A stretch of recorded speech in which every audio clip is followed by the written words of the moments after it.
Starting ಪ್ರೇಯರಾ? ಹೌದು. ಭಾಗ ನಮ್ದು ಓಪನಿಂಗ್ ಪ್ರೇಯರ್ ಮಾಡಿ ಅಂಕಲ್. ಹಾ.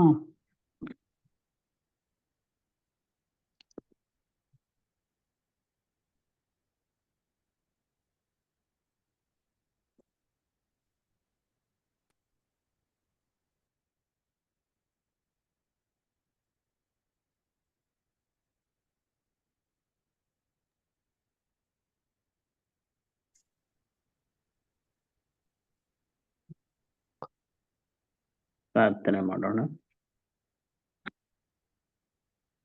ಸಕಲ ಜೀವರಾಶಿಗಳನ್ನ ಉಂಟು ಮಾಡಿ ಸಲಹುತ್ತಾ ಬರುತ್ತಿರುವಂತಹ ಪರಲೋಕದ ನಮ್ಮ ತಂದೆಯಾದ ದೇವರೇ, ಸ್ವಾಮಿ, ನಿಮ್ಮ ಅಪಾರವಾದಂತಹ ಪ್ರೀತಿ, ಕೃಪೆ, ಕರುಣೆಯಿಂದ ನಮ್ಮನ್ನ ಇನ್ನೂ ಕೂಡ ಜೀವಿತರ ಸಂಖ್ಯೆಯಲ್ಲಿಟ್ಟು ಈ ದಿವಸ ಸ್ವಾಮಿ ನಿನ್ನ ಸಾನ್ನಿಧ್ಯದಲ್ಲಿ ಕುಳಿತು ಸ್ವಾಮಿ ನಿನ್ನ ಬೋಧನೆಗಳನ್ನ ನೀನು ಈ ಲೋಕದಲ್ಲಿದ್ದಾಗ ಸ್ವಾಮಿ ಮಾಡಿದಂಥ ರೀತಿ, ನೀವು ನಡೆದುಕೊಂಡಂಥ ರೀತಿ ಪ್ರತಿಯೊಂದನ್ನು ಸ್ವಾಮಿ ನಾವು ಅಭ್ಯಾಸ ಮಾಡ್ತಾ ಇದ್ದೇವೆ, ನೋಡ್ತಾ ಇದ್ದೇವೆ, ಓದ್ತಾ ಇದ್ದೇವೆ ಸ್ವಾಮಿ.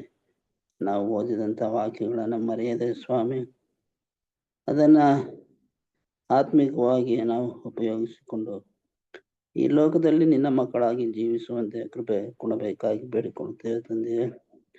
ಅಪ್ಪ, ಈವರೆಗೆ ನಮ್ಮನ್ನ ನಿಮ್ಮ ತ್ರಾಣವುಳ್ಳ ಹಸ್ತದಲ್ಲಿಟ್ಟು ಪರಿಪಾಲಿಸಿ ನಡೆಸಿದ್ದೀರಿ, ಸ್ತೋತ್ರ. ಈ ಒಂದು ವಿಶೇಷವಾದ ದಿನವನ್ನ ಕೂಡ ನಮ್ಮ ಪಾಲಿಗೆ ಕೊಟ್ಟಿದ್ದೀರಿ.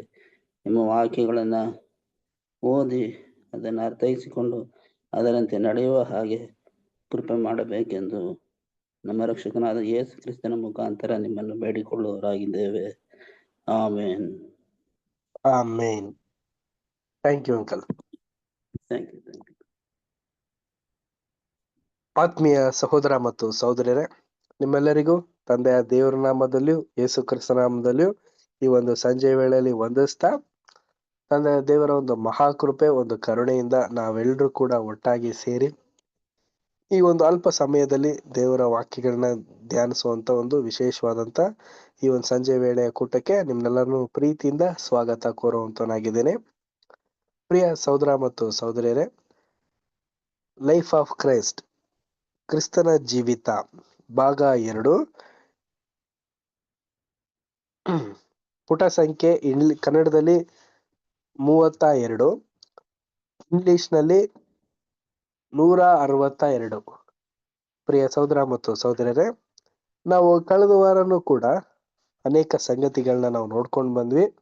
ಯಾವ ರೀತಿ ಅಪೊಸ್ತಲರು ಬೋಧನೆಗಳನ್ನ ಮಾಡಿದಾಗ ಅಲ್ಲಿದ್ದಂತ ಶಿಷ್ಯಂದಿರೆಲ್ಲರೂ ಕೂಡ ಹೇಗೆ ಧರ್ಮಶಾಸ್ತ್ರನ ಧ್ಯಾನ ಮಾಡಿ ಅದಕ್ಕೆ ಸಂಬಂಧಪಟ್ಟಂತ ಒಂದು ವಿಚಾರಗಳನ್ನ ಅವರು ತಿಳ್ಕೊಂಡ್ರು ಅನ್ನೋದನ್ನ ನಾವು ಕಳೆದ ವಾರ ದೇವ್ರ ಕೃಪೆಯಿಂದ ನಾವು ತಿಳ್ಕೊಂಡ್ವಿ ಪ್ರಿಯರೇ. ಮತ್ತೆ ಸಭೆಯಲ್ಲಿ ಇರ್ಬೇಕಾಗಿರೋ ಒಂದು ಡಿಸಿಪ್ಲಿನ್ನೆಸ್ ಬಗ್ಗೆ, ಅಂದ್ರೆ ಸಭೆಯ ಒಂದು ಉನ್ನತವಾದಂತ ಒಂದು ಕೆಲಸ ಕಾರ್ಯಗಳ ಬಗ್ಗೆ, ಅದ್ರ ಬಗ್ಗೆ ಮಾಹಿತಿನ ತಿಳ್ಕೊಂಡ್ವಿ. ಈಗ ಅದೇ ಮುಂದುವರೆದಂತ ಒಂದು ಭಾಗನ ಈ ದಿನ ನಾವು ನೋಡುವಂತವ್ರಾಗಿರೋಣ.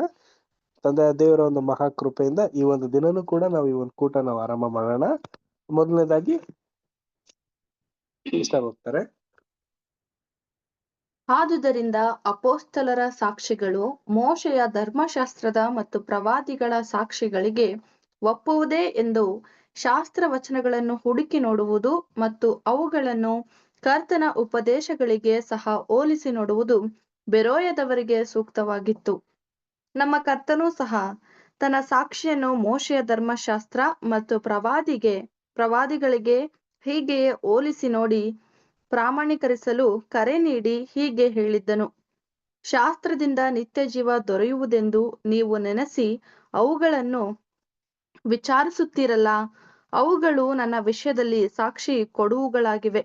ಇಡೀ ದೇವರ ಸಾಕ್ಷಿ ಪ್ರಮಾಣಗಳು ಅವು ಧರ್ಮಶಾಸ್ತ್ರದಿಂದಾಗಲಿ ಪ್ರವಾದಿಗಳಿಂದಾಗಲಿ ಕರ್ತನಿಂದಾಗಲಿ ಇಲ್ಲವೇ ಅಪೊಸ್ತಲರಿಂದಾಗಲಿ ತಿಳಿಸಲ್ಪಟ್ಟದ್ದಾಗಿದ್ದರೂ ಅವು ಪರಸ್ಪರ ಹೊಂದಾಣಿಕೆಯಾಗಿರಬೇಕು. ಇವುಗಳು ಪೂರ್ಣ ಹೊಂದಾಣಿಕೆಯಲ್ಲಿರುವುದೇ ಅವು ದೈವ ಪ್ರೇರಿತವೆಂಬುದಕ್ಕೆ ಪ್ರಮಾಣವಾಗಿವೆ. ಮತ್ತು ಇವು ಪರಸ್ಪರ ಹೊಂದಾಣಿಕೆಯಾಗಿರುವುದನ್ನು ನಾವು ಕಂಡುಕೊಂಡಿರುವುದಕ್ಕಾಗಿ ದೇವರಿಗೆ ಸ್ತೋತ್ರ.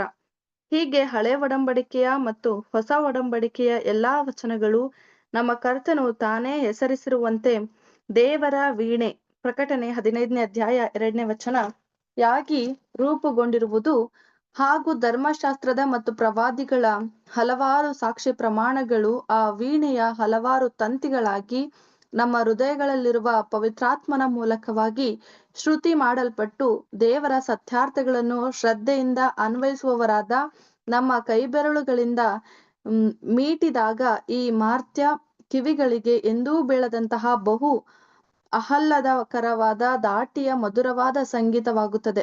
ಮೋಶೆಯ ಹಾಗೂ ಯಜ್ಞದ ಕುರಿಯ ಹಾಡಿನ ಅತಿ ಇಂಪಾದ ಸಂಗೀತ ಮಾಧುಕಾರ್ಯಕ್ಕಾಗಿ ದೇವರಿಗೆ ಸ್ತೋತ್ರ.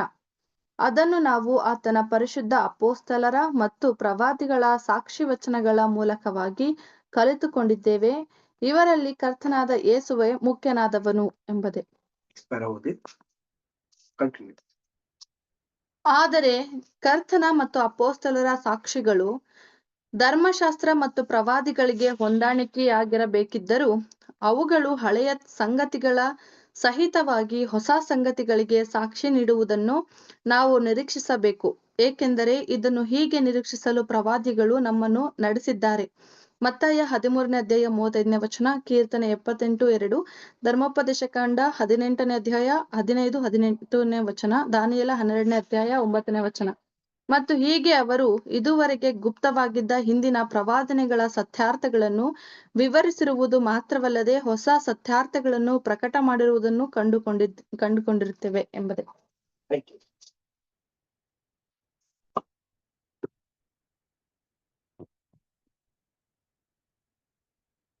ಆತ್ಮೀಯ ಸಹೋದರ ಮತ್ತು ಸಹೋದರಿಯರೇ, ಸೊ ಈ ಮೇಲ್ಕಂಡ ವಿಚಾರಗಳನ್ನ ನಾವು ಈ ಒಂದು ದಿನ ಗಮನಿಸಿ ನಾವು ನೋಡುವಂತವರಾಗಿರೋಣ. ಮೊದಲನೇದಾಗಿ ಇಲ್ಲಿ ಏನ್ ನಡೀತಾ ಇದೆ ಅಂತ ನಾವು ನೋಡ್ಬೇಕಾದ್ರೆ, ಆದಿ ಸಭೆಯಲ್ಲಿದ್ದಂತ ಬೆರೆಯುವವರು ಅನ್ನೋ ಒಂದು ಸಭೆ ಅಂದ್ರೆ ಥೆಸಲೋನಿಕಕ್ಕೆ ಸಂಬಂಧಪಟ್ಟಂತ ಒಬ್ರು ಸಭೆಯ ಜನಾಂಗದವರಾಗಿದ್ರು. ಅವರೆಲ್ಲ ಮೋಶೆಯ ಒಂದು ಗ್ರಂಥಗಳು, ಅದಾದ ನಂತರ ಇನ್ನು ಅನೇಕ ಶಿಷ್ಯಂದಿರು ಕೊಡಲ್ಪಟ್ಟಂತ ಅವರು ಒಂದು ಧರ್ಮಶಾಸ್ತ್ರಕ್ಕೆ ಸಂಬಂಧಪಟ್ಟಂತ ಬೋಧನೆಗಳನ್ನೆಲ್ಲಾನು ಕೂಡ ಅವರು ಕೂಲಂಕುಷವಾಗಿ ಗಮನಿಸಿ ಓದಿ ನೋಡಿ ಅದನ್ನ ಯಾವ್ದು ಸರಿನೋ ಯಾವ್ದು ತಪ್ಪೋ ಅಂತ ಅಂದ್ಬಿಟ್ಟು ಅವರು ಆ ಒಂದು ವಿಚಾರಗಳನ್ನ ಗಮನ ಇಟ್ಟು ನೋಡ್ತಾ ಇದ್ರು. ಯಾವ ರೀತಿ ಅಂತ ನಾವು ನೋಡ್ಬೇಕಾದ್ರೆ, ಶಾಸ್ತ್ರಿಗಳಿಂದ ನಿತ್ಯ ಜೀವನ ಹೊಂದೋದು ಅಂದ್ರೆ ಯಾವ ರೀತಿ, ಶಾಸ್ತ್ರದಿಂದ ನಿತ್ಯ ಜೀವ ಹೊಂದೋದು ಯಾವ ರೀತಿ ಅನ್ನೋ ಒಂದು ವಿಚಾರಗಳೆಲ್ಲ ಇರುತ್ತಲ್ಲ, ಒಂದು ಗೂಢಾರ್ಥಗಳೆಲ್ಲ ಇರುತ್ತೆ, ಛಾಯೆ ಮತ್ತೆ ನಿಜ ಸ್ವರೂಪಕ್ಕೆ ಸಂಬಂಧಪಟ್ಟಂತ ಮೂಲ ಪಾಠಗಳೆಲ್ಲ ಇರುತ್ತೆ. ಇಂತ ಒಂದು ಪಾಠಗಳನ್ನೆಲ್ಲಾನು ಕೂಡ ಅವರು ಅಪೊಸ್ತಲರು ಹೇಳ್ದಾಗ್ಲೇ ಅದನ್ನ ಕೇಳಿ ಸುಮ್ನೆ ಇರ್ದೇನೆ ಅದನ್ನ ಒಂದು ಹಳೆ ಗ್ರಂಥಗಳಲ್ಲಿ ಧ್ಯಾನ ಮಾಡಿ ಅದನ್ನ ಕೈಗೊಂಡು ನಡೆಯೋದಕ್ಕೆ ತುಂಬಾ ಪ್ರಯತ್ನ ಪಡ್ತಾ ಇದ್ರು. ಅದರಲ್ಲಿ ಮುಖ್ಯವಾಗಿ ಯಾವುದು ಅಂತ ನಾವು ನೋಡ್ಬೇಕಾದ್ರೆ, ದೇವರ ಒಂದು ವೀಣೆ ಅನ್ನೋ ಒಂದು ವಿಚಾರ ಬರುತ್ತೆ. ಎಲ್ಲಿ ಅಂತಂದ್ರೆ ಪ್ರಕಟಣೆ 15ನೇ ಅಧ್ಯಾಯದಲ್ಲಿ ಬರುತ್ತೆ ಪ್ರಿಯರೇ. ಏನದು ಅಂತ ನಾವು ನೋಡ್ಬೇಕಾದ್ರೆ ಪ್ರಿಯ ಸಹೋದರ ಮತ್ತು ಸಹೋದರಿಯರೇ, ಹಳೆ ಒಡಂಬಡಿಕೆ ಹೊಸ ಒಡಂಬಡಿಕೆಯಲ್ಲಿ ಇದ್ದಂತ ಎಲ್ಲಾ ಯೋಜನೆಗಳನ್ನ ತಿಳ್ಕೊಂಡು ಅದ್ರ ಪ್ರಕಾರ ಸುಲಭವಾಗಿ ಆ ಒಂದು ವಿಚಾರಗಳನ್ನ ಅರ್ಥ ಮಾಡ್ಕೊಂಡು ಒಂದು ಹಾಡಿನ ರೀತಿ ಅಂದ್ರೆ ಹೇಗೆ ಒಂದು ಸರಾಗವಾಗಿ ದೇವರ ಒಂದು ಸೃಷ್ಟಿ ಕ್ರಮ ಒಂದು ಯೋಜನೆನ ಹೇಳೋವಂತ ಒಂದು ಸಭೆಯ ಒಂದು ಆ ಒಂದು ಗ್ರಹಿಕೆನ ಈ ಒಂದು ಸಭೆಯವರು ಎಲ್ರು ಕೂಡ ಹೊಂದಿದ್ರು ಅಂತ ಅಂದ್ಬಿಟ್ಟು ನಮ್ಗೆ ಹೇಳ್ತಾ ಇದಾರೆ. ಅಂತ ವಿಶೇಷವಾದಂತ ಒಂದು ವಿಚಾರಗಳನ್ನ ಇವರ ಮಧ್ಯದಲ್ಲಿ ಯಾವ ರೀತಿ ದೇವರು ಹಂಚಿದ್ರು ಅಂತ ನಾವು ನೋಡ್ಬೇಕಾದ್ರೆ ಪ್ರಿಯ ಸಹೋದರ ಮತ್ತು ಸಹೋದರರೇ, ತುಂಬಾ ವಿಭಿನ್ನವಾಗಿಯೇ ತಿಳಿಸಿದ್ರು. ಇದಕ್ಕೆ ಮೂಲವಾಗಿ ಯಾರ್ಯಾರು ಈ ಒಂದು ಸಭೆಗೆ ಪ್ರೋತ್ಸಾಹ ಮಾಡಿ ಒಂದು ಧೈರ್ಯನ ತುಂಬಿ ಒಂದು ಒಳ್ಳೆ ರೀತಿಯ ಒಂದು ಬೋಧನೆನ ಮಾಡಿದ್ ಯಾರು ಅಂತ ನಾವು ನೋಡ್ಬೇಕಾದ್ರೆ, ಪೇತ್ರ ಮತ್ತೆ ಯಾಕೋಬ ಪ್ರಿಯರೇ.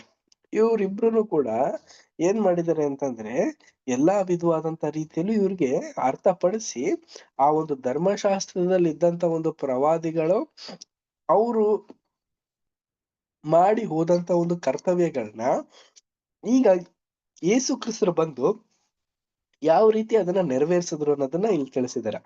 ಇದಾದ್ಮೇಲೆ ನಾವು ಇನ್ನೊಂದು ವಿಚಾರದಲ್ಲೂ ನಾವು ನೋಡ್ಬೇಕಾದ್ರೆ ಪ್ರಿಯ ಸಹೋದರ ಮತ್ತು ಸಹೋದರಿಯರೇ, ಈಗ ಒಂದು ಅನೇಕ ಪ್ರವಾದಿಗಳು ಬಂದು ಹೋಗಿದ್ದ ಒಂದು ವಿಚಾರಗಳಿದೆಯಲ್ಲ, ಅದು ಏನದು ಅಂತ ನಾವು ಪ್ರಶ್ನೆ ಹಾಕುವಂತ ಒಂದು ಸಂಗತಿ ಇದೆ.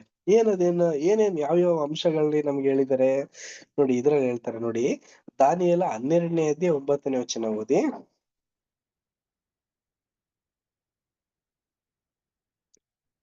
ದಾನಿಯೇಲ 12ನೇ ಅಧ್ಯಾಯ 9ನೇ ವಚನ.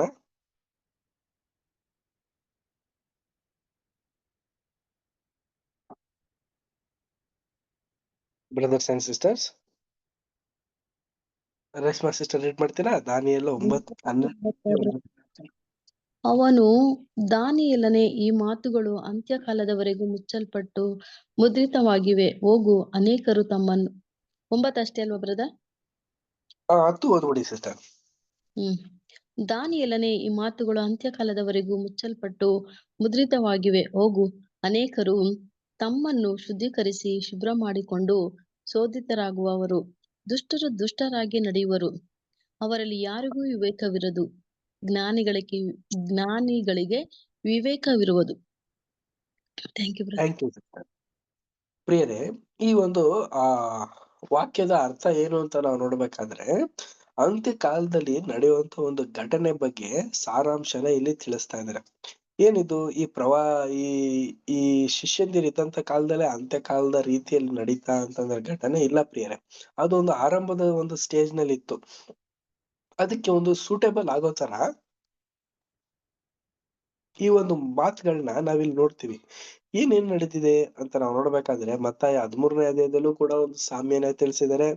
ಅದೇ ಕೀರ್ತನೆ 78ರಲ್ಲೂ ಕೂಡ ಒಂದು ಘಟನೆಗಳ ಬಗ್ಗೆ ನಮ್ಗೆ ಮಾಹಿತಿನ ಕೊಟ್ಟಿದ್ದಾರೆ. ಏನದು ಅಂತ ನಾವು ನೋಡ್ಬೇಕಾದ್ರೆ ಪ್ರಿಯರೇ, ಈ ಮತ್ತಾಯ 13ನೇ ಅಧ್ಯಾಯದಲ್ಲಿ ದೇವರ ಒಂದು ರಾಜ್ಯದ ಕುರಿತಾದಂತ ಒಂದು ಸಂಗತಿನ ಜನರ ಮಧ್ಯದಲ್ಲಿ ಸಾರೋದಕ್ಕೆ ಅಂತ ಅಂದ್ಬಿಟ್ಟು ದೇವರೇ ಕಳ್ಸಿಕೊಟ್ಟಂತ ಒಬ್ಬ ಮನುಷ್ಯ ಇರ್ತಾನಂತೆ.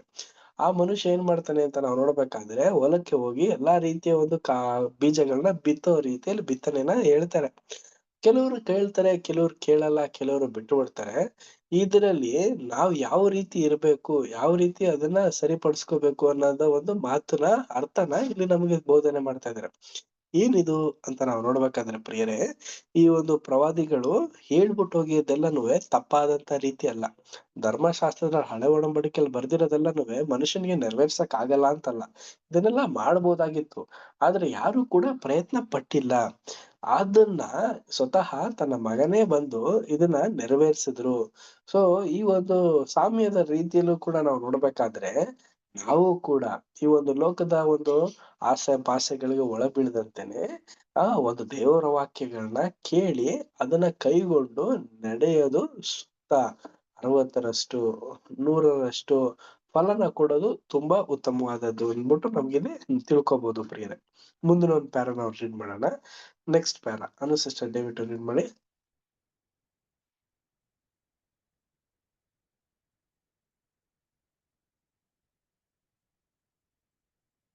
ಒಂದ್ ನಿಮಿಷ. ಇಲ್ಲಿ ನಾವು ಕ್ರಿಸ್ತ ವಿರೋಧಿಯ ಮಹಾ ಸಂಘಟನೆಯಾದ ರೋಮನ್ ಕ್ಯಾಥೋಲಿಕ್ ಸಭೆಯು ತಾನು ಮುಂದುವರೆದು ಹೆಚ್ಚಾಗಿ ಹೇಳುವುದನ್ನು ಗಮನಿಸಬೇಕಾದದ್ದು ಸೂಕ್ತ.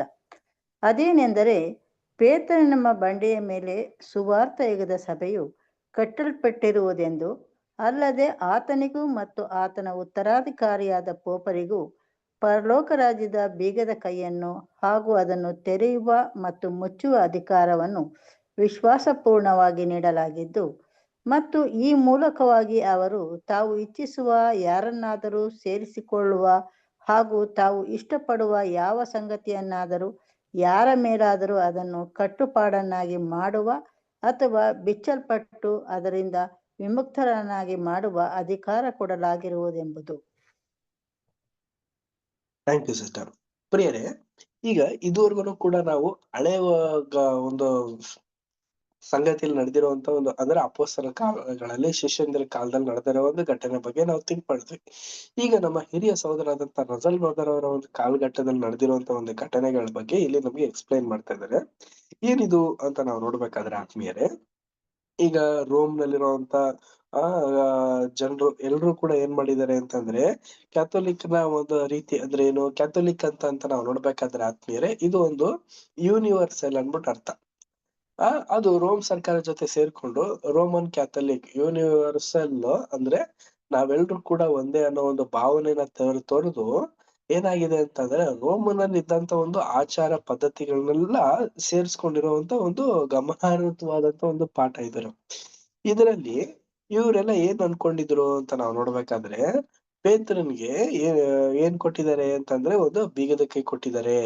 ಆ ಒಂದು ಬೀಗದಲ್ಲಿ ಆ ಪೇತ್ರು ಯಾರ್ಗ ಅವರು ಪರಲೋಕಕ್ಕೆ ಹೋಗ್ಬಹುದು, ಯಾರು ಇದು ನರಕಕ್ಕೆ ಹೋಗ್ಬೋದು ಅನ್ನೋದು ಒಂದು ಘಟನೆಗಳ ಬಗ್ಗೆ ಅವರು ಎಲ್ಲಾ ವಿಧವಾದಂತ ರೀತಿಯ ಮಾಹಿತಿ ತಿಳಿದಿದೆ. ಅವ್ರು ಯಾವ ರೀತಿ ಹೇಳ್ತಾರೋ ಅದೇ ತರನೇ ನಡೆಯೋದು. ಈಗ ಅವರಿಂದ ನಾವು ಬಂದಿರೋದ್ರಿಂದ ಅದೇ ಒಂದು ಕೀಗಳು ನಮಗೆ ಕೊಟ್ಟಿದ್ದಾರೆ, ಪೋಪರಿಗೆ ಕೊಟ್ಬಿಟ್ಟಿದ್ದಾರೆ. ಈಗ ಪೋಪು ಯಾವ ರೀತಿ ಒಂದು ದಬ್ಬಾಳಿಕೆಗಳನ್ನ ಮಾಡಿದ್ರು ಅಂತ ನಾವು ನೋಡ್ಬೇಕಾದ್ರೆ ಪ್ರಿಯರೇ, ಈ ಎಲ್ಲ ಬೈಬಲ್ ಅಲ್ಲೇ ಇಲ್ಲ. ಈಗ ನಾನು ಹೇಳಿರುವಂತ ವಿಚಾರಗಳು ಬೈಬಲ್ ಅಲ್ಲೇ ಯಾವುದೇ ತರ ಪೇತ್ರಗೆ ಕೀನ ಕ್ರೈಸ್ಟ್ ಕೊಟ್ಟಿಲ್ಲ ಪ್ರಿಯರೇ. ಅವ್ರಿಗೇನಂದ್ರೆ ಒಂದು ಆತ್ಮಿಕವಾದಂತ ರೀತಿ ಸಾಮ್ಯದ ರೀತಿಯಲ್ಲಿ ಅವರೊಟ್ಟಿಗೆ ಮಾತನಾಡಿದ್ದೆ ಹೊರತು ಅದು ಒಂದು ವಿಚಾರವಾಗ್ಲಿ ಆ ಒಂದು ವಸ್ತುಗಳನ್ನೇ ಆಗ್ಲಿ ಕೊಟ್ಟು ಯೇಸು ಕ್ರಿಸ್ತರು ಹೇಳಿಲ್ಲ. ಈ ಒಂದು ರೀತಿಯಲ್ಲಿ ಏನ್ರು ತಪ್ಪಾದಂತ ಒಂದು ಬೋಧನೆ ಅನ್ನೋದನ್ನ ಹೇಗಿದೆಯೋ ಅದೇ ತರನೇ ತಪ್ಪಾದ ರೀತಿಯಲ್ಲಿ ಎಲ್ರು ಕೂಡ ಅರ್ಥಪಡಿಸ್ಕೊಂಡು ಪೋಪ್ನ ಒಂದು ಭಯನ ಆ ಒಂದು ಪೋಪ್ನಲ್ಲಿ ಭಯನ ತೋರ್ಸೋದಕ್ಕೋಸ್ಕರ ಪೋಪು ನನ್ನ ಕೈಯಲ್ಲಿ ಆಶೀರ್ವಾದ ಒಂದು ಶಾಪ ಈ ಎರಡು ವಿಧವಾದಂತ ಒಂದು ಬೀಗದಕ್ಕೆ ನನ್ ಬಳಿ ಇದೆ. ಇದ್ರ ಮುಖಾಂತರ ನಾನ್ ನಿಮ್ಗೆ ಆಶೀರ್ವಾದ ಮಾಡ್ತೀನಿ, ನನ್ನ ವಿರುದ್ಧವಾಗಿ ಬಂದವ್ರಿಗೆ ಶಾಪನ ಕೊಡ್ತೀನಿ ಅಂತ ಹೇಳ್ಬಿಟ್ಟು ಪ್ರತಿಯೊಬ್ಬರಿಗೂ ಕೂಡ ತೆರೆಮರೆಯ ರೀತಿಯಲ್ಲಿ ಅವ್ರಿಗೆ ತಪ್ಪಾದಂತ ಒಂದು ವಿಮೋಚನೆ ಮಾಡ್ತಾ ಇದ್ರು ಪ್ರಿಯರೇ. ಇದು ನಿಜವಾಗ್ಲೂ ನಡೀತಾ ಅಂತಂದ್ರೆ ಖಂಡಿತವಾಗ್ಲೂ ಆಗಿನ ಕಾಲದಲ್ಲಿ ನಡೆದಿದೆ. ಅದೇ ಡಾರ್ಕ್ ಏಜಸ್ ಕತ್ತಲ ಯುಗದಲ್ಲಿ ಪ್ರಿಯ ಸಹೋದರ ಮತ್ತು ಸಹೋದರರೇ, ಬೈಬಲ್ ಫಾರ್ಮೇಶನ್ ಆಗದೆ ಇರೋ ರೀತಿಯಲ್ಲಿ ಇನ್ಫಾರ್ಮೇಶನ್ಸ್ ಅಂದ್ರೆ ಏನು ಬೈಬಲ್ ಇರುವಂತ ಒಂದು ಅರ್ಥಗಳನ್ನ ನಾವ್ ಈಗ್ಲಾದ್ರೂ ತಿಳ್ಕೊತಾ ಇದೀವಿ. ಆಗಿನ ಕಾಲದಲ್ಲಿ ಅಂದ್ರೆ ಸುಮಾರು ಹೆಚ್ಚು ಕಮ್ಮಿ ಎಷ್ಟು ವರ್ಷ ಪ್ರಿಯ ಸಹೋದರ ಮತ್ತು ಸಹೋದರರೇ, ಸುಮಾರು 150 ವರ್ಷದ ಹಿಂದ್ಗಡೆ 160-170 ವರ್ಷದ ಹಿಂದ್ಗಡೆನೆ ಹೇಳ್ತಾರೆ ನಾನು ನಿಮ್ಗೆ. ರಿಫಾರ್ಮೇಶನ್ ಪೀರಿಯಡ್ ಎಲ್ಲ ನಡೆದಿದ್ದು 1700ನೇ ಇಸ್ವಿ 1800ನೇ ಇಸ್ವಿ.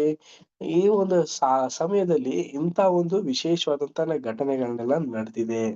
ಇದನ್ನ ಬಹಿಷ್ಕಾರ ಮಾಡಿದ್ರು ಪ್ರಿಯ ಸಹೋದರ ಮತ್ತು ಸಹೋದರರೇ. ಇದ್ರ ಮುಂದಿನ ಒಂದು ವಾಕ್ಯ ನಾವು ನೋಡೋಣ. ನೆಕ್ಸ್ಟ್ ಪ್ಯಾರಾ ಸಿಸ್ಟರ್ ರೀಡ್ ಮಾಡಿ ಸಿಸ್ಟರ್, ಕಂಟಿನ್ಯೂ. ಈ ತತ್ವಬೋಧೆಗೆ ಆಧಾರವಾಗಿರುವ ವಾಕ್ಯ ಭಾಗವು ಇರುವುದು ಮತ್ತಾಯ 16ನೇ ಅಧ್ಯಾಯ 15-19 ವಚನಗಳಲ್ಲಿ. ಆದರೆ ನೀವು ನನ್ನನ್ನು ಯಾರನ್ನುತ್ತೀರಿ ಎಂಬ ಕರ್ತನ ಪ್ರಶ್ನೆಗೆ ಪೇತ್ರನು ಉತ್ತರವಾಗಿ, ನೀನು ಬರಬೇಕಾದ ಕ್ರಿಸ್ತನು ಜೀವ ಸ್ವರೂಪನಾದ ದೇವರ ಕುಮಾರನು ಎಂದು ಹೇಳಿದನು. ಮತ್ತು ಕರ್ತನು ಉತ್ತರವಾಗಿ ಹೇಳಿದ್ದು, ನೀನು ಪೇತ್ರನು, ಪೆತ್ರೋಸ್ ಅಂದರೆ ಒಂದು ಗುಂಡು ಕಲ್ಲು, ಆ ಬಂಡೆಯ ಮೇಲೆ ಪೇತ್ರ ಅಂದರೆ ವಿಸ್ತಾರವಾದ ಬಂಡೆ, ನನ್ನ ಸಭೆಯನ್ನು ಕಟ್ಟುವೆನು. ಹೀಗೆ ಯೆಶಾಯನ 8ನೇ ಅಧ್ಯಾಯ 14ರ ವಚನದಂತ ಅನೇಕ ಹಳೆ ಒಡಂಬಡಿಕೆಯ ವಾಕ್ಯ ಭಾಗಗಳ ಉಲ್ಲೇಖನಗಳಿಗೆ ಹೊಂದಿಕೊಂಡಂತೆ ಕರ್ತನನ್ನು ಆ ವಿಸ್ತಾರವಾದ ಮಹಾಬಂಡೆಯನ್ನಾಗಿ ತೋರಿಸಲಾಗಿದ್ದು ಸಭೆಯು ಅದರ ಮೇಲೆ ಕಟ್ಟಲಾಗಿರುವುದು. ಪೇತ್ರನು ಆಗ ತಾನೇ ಆಯ್ಕೆ ಮಾಡಿದ ಕ್ರಿಸ್ತನೆಂಬ ನಮ್ಮ ರಕ್ಷಣಾ ಬಂಡೆಯಾದ ಈ ಬಂಡೆಯು ಮೇಲೆ ಕಟ್ಟಲಾಗಿರುವ ಭವ್ಯವಾದ ದೇವಾಲಯದ ಜೀವವುಳ್ಳ ಕಲ್ಲುಗಳಲ್ಲಿ ಒಬ್ಬನಾಗಿರುವನು. ಮತ್ತು ಪೇತ್ರನು ತನ್ನನ್ನು ಸೇರಿಸಿಕೊಂಡು ಎಲ್ಲಾ ಜೀವವುಳ್ಳ ಕಲ್ಲುಗಳಿಗೂ ಹಾಗೂ ಮಹಾಬಂಡೆಯಾದ ಕ್ರಿಸ್ತ ಯೇಸುವಿಗೂ ಇರುವ ಸಂಬಂಧವನ್ನು ಧಾರಾಳವಾಗಿ ಒಪ್ಪಿಕೊಂಡವನಾಗಿ ಹೀಗೆ ಹೇಳಿದ್ದಾನೆ, ಆ ಕಲ್ಲನ್ನು ಮನುಷ್ಯರು ನಿರಾಕರಿಸಿದರೂ ದೇವರು ಅದನ್ನು ಆಯಲ್ಪಟ್ಟದ್ದು ಮಾನ್ಯವಾದದ್ದು ಎಂದು ಎಣಿಸಿದನು. ನೀವು ಸಹ ಜೀವವುಳ್ಳ ಕಲ್ಲುಗಳಾಗಿದ್ದು ಆತ್ಮ ಸಂಬಂಧವಾದ ಮಂದಿರವಾಗಲಿಕ್ಕೆ ಕಟ್ಟಲ್ಪಡುತ್ತಾ ಇದ್ದೀರಿ ಮುಂತಾದವುಗಳು. 1 ಪೇತ್ರ 2ನೇ ಅಧ್ಯಾಯ 4 ಮತ್ತು 5ನೇ ವಚನಗಳು. Thank you sister. ಪ್ರಿಯ ಸಹೋದರ ಮತ್ತು ಸಹೋದರಿಯರೇ, ಈ ಒಂದು ಮತ್ತಾಯ 16ನೇ ಅಧ್ಯಾಯ 15ನೇ ವಚನದಿಂದ 19ನೇ ವಚನದಲ್ಲಿ ಇರುವಂತ ಒಂದು ವಚನದ ಒಂದು ಎಕ್ಸ್ಪ್ಲನೇಷನ್ ನಮ್ಮ ಹಿರಿಯ ಸಹೋದರ ಅಂತ ರಜಲ್ ಬ್ರದರ್ ಅವರು ಒಂದು ರೈಟಿಂಗ್ಸ್ ನಲ್ಲೂ ಕೂಡ ತಿಳಿಸಿದ್ದಾರೆ ಪ್ರಿಯರೇ. ಈ ಒಂದು ಮಾತಿನ ಅಂಶ ಏನು ಅಂತ ನಾವು ನೋಡ್ಬೇಕಾದ್ರೆ ಆ ಒಂದು ವಾಕ್ಯನ ನಾವು ಮತ್ತೊಮ್ಮೆ ಬೈಬಲ್ ತೆಗ್ದು ನೋಡ್ಬಿಡೋಣ. ಮತ್ತಾಯ 16ನೇ ಅಧ್ಯಾಯ 15-16 ವಚನ ಮಾತ್ರ ಓದಿ. ಆ ನಂತರ 17, 18, 19 ಓದಿ.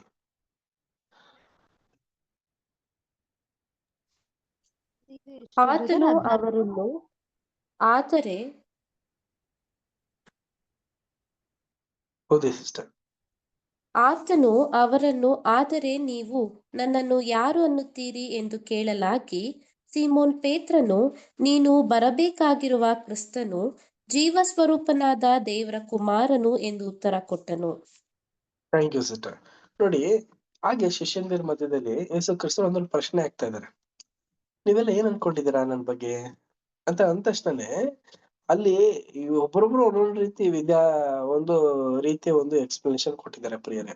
ಆದ್ರೆ ಪೇತ್ರು ಯಾವ ರೀತಿ ಹೇಳ್ತಾ ಇದಾರೆ ಅಂತಂದ್ರೆ, ಬರ್ಬೇಕಾಗಿರೋ ವ್ಯಕ್ತಿ ನೀವೇನೆ, ದೇವ್ರ ಕಡೆಯಿಂದ ಕಳ್ಸ್ಕೊಟ್ಟಿರೋರು ನಿಮ್ಮನ್ನೇ, ದೇವರೇ ನಿಮ್ನ ಕಳ್ಸ್ಕೊಟ್ಟಿರೋದು ಅನ್ನೋ ರೀತಿಯಲ್ಲಿ ಒಂದೊಳ್ಳೆ ಶಕ್ತಿದಾಯಕವಾದಂತ ಒಂದು ಮಾತನ್ನ ಹೇಳ್ತಾ ಇದ್ದಾನೆ. ಏನಿದ್ರ ಅರ್ಥ ಅಂತಂದ್ರೆ, ಯೇಸು ಕ್ರಿಸ್ತರು ಪಟ್ಟಂತ ಒಂದು ಪ್ರಯಾಸ, ಶ್ರಮ, ಅದನ್ನೆಲ್ಲಾನು ಕೂಡ ಆ ಒಂದು ಸಂದರ್ಭದಲ್ಲಿ ಹೇಳ್ಬೇಕಾದ್ರೆ ಯೇಸು ಕ್ರಿಸ್ತರಿಗೂ ಒಂದು ಹಿತಕರವಾಗಿರತ್ತೆ.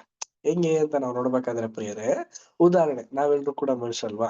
ಈಗ ನಮ್ಮಲ್ಲೂ ಕೂಡ ಯಾರಾದ್ರೂ ಒಬ್ರು ಹೊಗಳುತ್ತಾರೆ ಅನ್ಕೊಳ್ಳಿ. ಈಗ ಈ ಒಂದು ಒಳ್ಳೆ ಕೆಲಸ ಮಾಡಿದ್ದಾರೆ ದೇವ್ರ ಕೆಲ್ಸದಲ್ಲಿ, ಈ ರೀತಿ ಎಲ್ಲ ಮಾಡಿದ್ದಾರೆ ಅಂತ ಹೇಳಿದಾಗ ಏನನ್ಸುತ್ತೆ, ಆ ವ್ಯಕ್ತಿಗೂ ಕೂಡ ಇನ್ನು ಹೆಚ್ಚಾಗಿ ಕೆಲಸ ಮಾಡ್ಬೋದು. ನನ್ ಇದನ್ನೆಲ್ಲ ಗುರ್ತಿಡಿದಿದ್ದಾರೆ, ಒಳ್ಳೇದಲ್ವಾ, ಇದಕ್ಕಾಗಿ ನಾನು ಇನ್ನು ಎಕ್ಸ್ಟ್ರಾ ಕೆಲಸ ಮಾಡಿದ್ರೆ ಇನ್ನೂ ಅನ್ಸುತ್ತಲ್ಲ ಅನ್ನೋ ರೀತಿಯಲ್ಲಿ ಮನುಷ್ಯನಿಗೆ ಸಹಜವಾದಂತ ಒಂದು ಸಿಂಪ್ಟಮ್ಸ್ ಇದು ಆಗುತ್ತೆ. ಅದೇ ತರಾನೇ ಯೇಸು ಕ್ರಿಸ್ತರಿಗೂ ಕೂಡ ನಿಜವಾಗ್ಲೂ ನಾನು ಬಂದಿರೋ ಒಂದು ಪ್ರೋಸೆಸ್ ನ ಪೇತ್ರರು ಹೇಳ್ತಾ ಇದಾರೆ ಅಂತಂದ್ರೆ, ಇದು ಫೈನ್ ಅಂಡ್ ಕ್ಲಿಯರ್ ಆಗಿ ಪವಿತ್ರಾತ್ಮನ ಪ್ರೇರೇಪಣೆಯಿಂದಲೇ ಇವ್ರು ಹೇಳ್ತಾ ಇರೋದು. ಇದನ್ನ ಕೇಳಿದಂತವ್ರೆಲ್ರಿಗೂ ಕೂಡ ಒಂದು ರೀತಿಯ ಒಂದು ಆಶ್ವಾಸನೆ, ಅಂದ್ರೆ ಯಾವ ರೀತಿ ಅಂತಂದ್ರೆ, ನಿಜವಾಗ್ಲೂ ಇವ್ರು ದೇವ್ರ ಮಗಾನೇ ಅನ್ನೋ ರೀತಿ. ಅಂದ್ರೆ ಏನಕ್ಕಂದ್ರೆ ಇವ್ರಿಗೆ ಇನ್ನೂ ಆಕ್ಚುಲಿ ಗೊತ್ತಾಗ್ತಿಲ್ಲ ಅಲ್ಲಿ. ಯಾವಾಗ ಗೊತ್ತಾಗಿದ್ದು ಅಂದ್ರೆ, ಯೇಸು ಕ್ರಿಸ್ತರ ಒಂದು ಪ್ರಮುಖವಾದಂತ ಒಂದು ಮಾಹಿತಿ ಪಂಚಶತಮಾನದಿಂದಲೇನೆ ಅವ್ರಿಗೆಲ್ಲಾರ ರೀತಿನೂ ಅರ್ಥ ಆಗಿದ್ದು. ಅದಕ್ಕಿಂತ ಮುಂಚೆ ಅವ್ರು ಏನ್ ಮಾಡ್ತಾ ಇದ್ರು ಅಂತಂದ್ರೆ, ಇವ್ರೊಬ್ರು ಒಂದು ಫ್ರೀಡಮ್ ಫೈಟರ್, ಇವ್ರು ನಮ್ಗೆ ಏನ್ ಮಾಡ್ತಾರೆ ಅಂತಂದ್ರೆ ಸ್ವಾತಂತ್ರ್ಯನ ತಂದ್ಕೊಡೋ ರೀತಿಯಲ್ಲಿ ರೋಮನ್ಸ್ನೆಲ್ಲ ಓಡಿಸಿ ಇವ್ರು ನಮ್ಗೆ ಒಂದು ರೀತಿಯ ಒಂದು ಒಳ್ಳೆ ಅಧಿಕಾರನ ಕೊಡೋ ಒಂದು ವಿಶೇಷವಾದಂತ ವ್ಯಕ್ತಿ, ಮೆಸ್ಸಿಯಾ ಅನ್ಕೊಂಡಿದ್ರು ಅವ್ರಿಗೆ. ಆದ್ರೆ ನಿಜವಾಗ್ಲೂ ಇಡೀ ಲೋಕ ರಕ್ಷಕ ಅಂತಂದ್ರೆ ಏನ್ ಕಮ್ಮಿನ? ಅಂತ ಒಬ್ಬ ದೇವರ ಮಗನು ತಂದ್ಬಿಟ್ಟು ಈ ಒಂದು ಮಾತನ್ನ ಹೇಳಿದ ತಕ್ಷಣನೇ ಅಲ್ಲಿದ್ದಂತವ್ರೆಲ್ರಿಗೂ ಕೂಡ ಒಂದು ರೀತಿಯ ಆ ಒಂದು ಸಂದರ್ಭದಲ್ಲಿ ಮನೋ ರೋಮಾಂಚನಗೊಳ್ಳೋ ರೀತಿ ಆಗಿರುತ್ತೆ ಪ್ರಿಯರೇ. ಇಷ್ಟನ್ನೆಲ್ಲ ಗಮನಿಸಿ ನಾವು ನೋಡ್ಬೇಕಾದ್ರೆ ಇದು ಖಂಡಿತವಾಗ್ಲೂ ಒಂದು ಬೇರೆ ರೀತಿಯಲ್ಲಿ ಅರ್ಥ ಅಂತಂದ್ರೆ ಇಲ್ಲ, ಇದು ಕರೆಕ್ಟ್ ಆಗೇನೆ ಇತ್ತು. ಇದು ಮೂಲವಾಗಿ ಯೆಶಾಯ ಪ್ರವಾದಿಯಾದಂತ ಯೆಶಾಯನು 8ನೇ ಅಧ್ಯಾಯದಲ್ಲೂ ಕೂಡ ಇದನ್ನ ತಿಳಿಸಿದ್ದಾನೆ. ಇದೇ ತರ ಒಬ್ಬ ಕೋಟ್ ಮಾಡ್ಬಿಟ್ಟು ಕೂಡ ಯೇಸು ಕ್ರಿಸ್ತನ ಮಧ್ಯದಲ್ಲಿ ಹೇಳ್ತಾನೆ ಅನ್ಬಿಟ್ಟು ಒಂದು ಪ್ರವಾದನೆ ಮಾತನ್ನು ಕೂಡ ನೆರವೇರುತ್ತೆ ಪ್ರಿಯರೇ. ಇದೆಲ್ಲನೂ ಕೂಡ ಪ್ರವಾದನೆಗಳು ಇವೆಲ್ಲ. ಇದನ್ನೆಲ್ಲ ತಿಳಿಸಾದ್ಮೇಲೆನೆ ಪೇತ್ರನ್ಗೆ ಒಂದು ವಿಶೇಷವಾದಂತ ಒಂದು ವರದಾನನ ಕೊಡ್ತಾ ಇರೋದು ಯೇಸು ಕ್ರಿಸ್ತರು. ಯಾವ ತರ ಅಂತಂದ್ರೆ, ನೋಡಪ್ಪ ನೀನ್ ಹೇಳಿದ್ಯಲ್ಲ ಪರ್ಫೆಕ್ಟ್, ನೀನ್ ಒಂದು ರೀತಿಯ ಬಂಡೆ. ಅಂದ್ರೆ ಈ ಮಾತು ಹೇಳ್ಬೇಕಾದ್ರೆ ಅವನಲ್ಲಿ ಇದ್ದಂತ ಒಂದು ಛಲ ಮತ್ತೆ ಬಲ ಇದೆಯಲ್ಲ, ಅದನ್ನ ಕಂಡಿಡಿದ ಯೇಸು ಕ್ರಿಸ್ತರು ಏನ್ ಮಾಡಿದ್ರೆ, ಬಂಡೆ ನೀನು ಏನ್ ಮಾಡ್ತೀಯ ಅಂತಂದ್ರೆ ಒಂದೊಳ್ಳೆ ರೀತಿ ಸೇವೆನ ಮಾಡ್ತೀಯ ಅನ್ನೋ ರೀತಿಯಲ್ಲಿ ಪ್ರೋತ್ಸಾಹನ ಕೊಟ್ಟಿದ್ದಾರೆ ಪ್ರಿಯರೇ. ಇದನ್ನ ಏನ್ ಮಾಡಿದ್ದಾರೆ, ಸ್ವಲ್ಪ ದಿನ ಆಗ್ತಾ ಆಗ್ತಾ ಆಗ್ತಾ ಆಗ್ತಾ ಈ ಒಂದು ಡಾರ್ಕ್ ಏಜಸ್ ಗಳಲ್ಲಿ ಏನ್ ಮಾಡ್ಕೊಂಡ್ರು ಅಂತಂದ್ರೆ, ಈ ಒಂದು ಪೋಪ್ಗಳು ಅವರೆಲ್ಲರೂ ಕೂಡ ತಪ್ಪಾದಂತ ರೀತಿಯಲ್ಲಿ, ಕಾಲ್ಪನಿಕವಾದಂತ ರೀತಿಯಲ್ಲಿ ತಿಳ್ಕೊಂಡು ತಪ್ಪಾದಂತ ಒಂದು ಬೋಧನೆಯನ್ನ ಸಕಲ ಜನರಿಗೂ ಮಾಡೋದಕ್ಕೆ ಸಿದ್ಧ ಮಾಡ್ಕೊಬಿಟ್ರು. ಮುಂದಿನ ಒಂದು ಪ್ಯಾರ ನಾವು ನೋಡೋಣ. ನೆಕ್ಸ್ಟ್ ಪ್ಯಾರ ಜಸ್ಟ್ ರೀಡ್ ಮಾಡಿ ಸಿಸ್ಟರ್.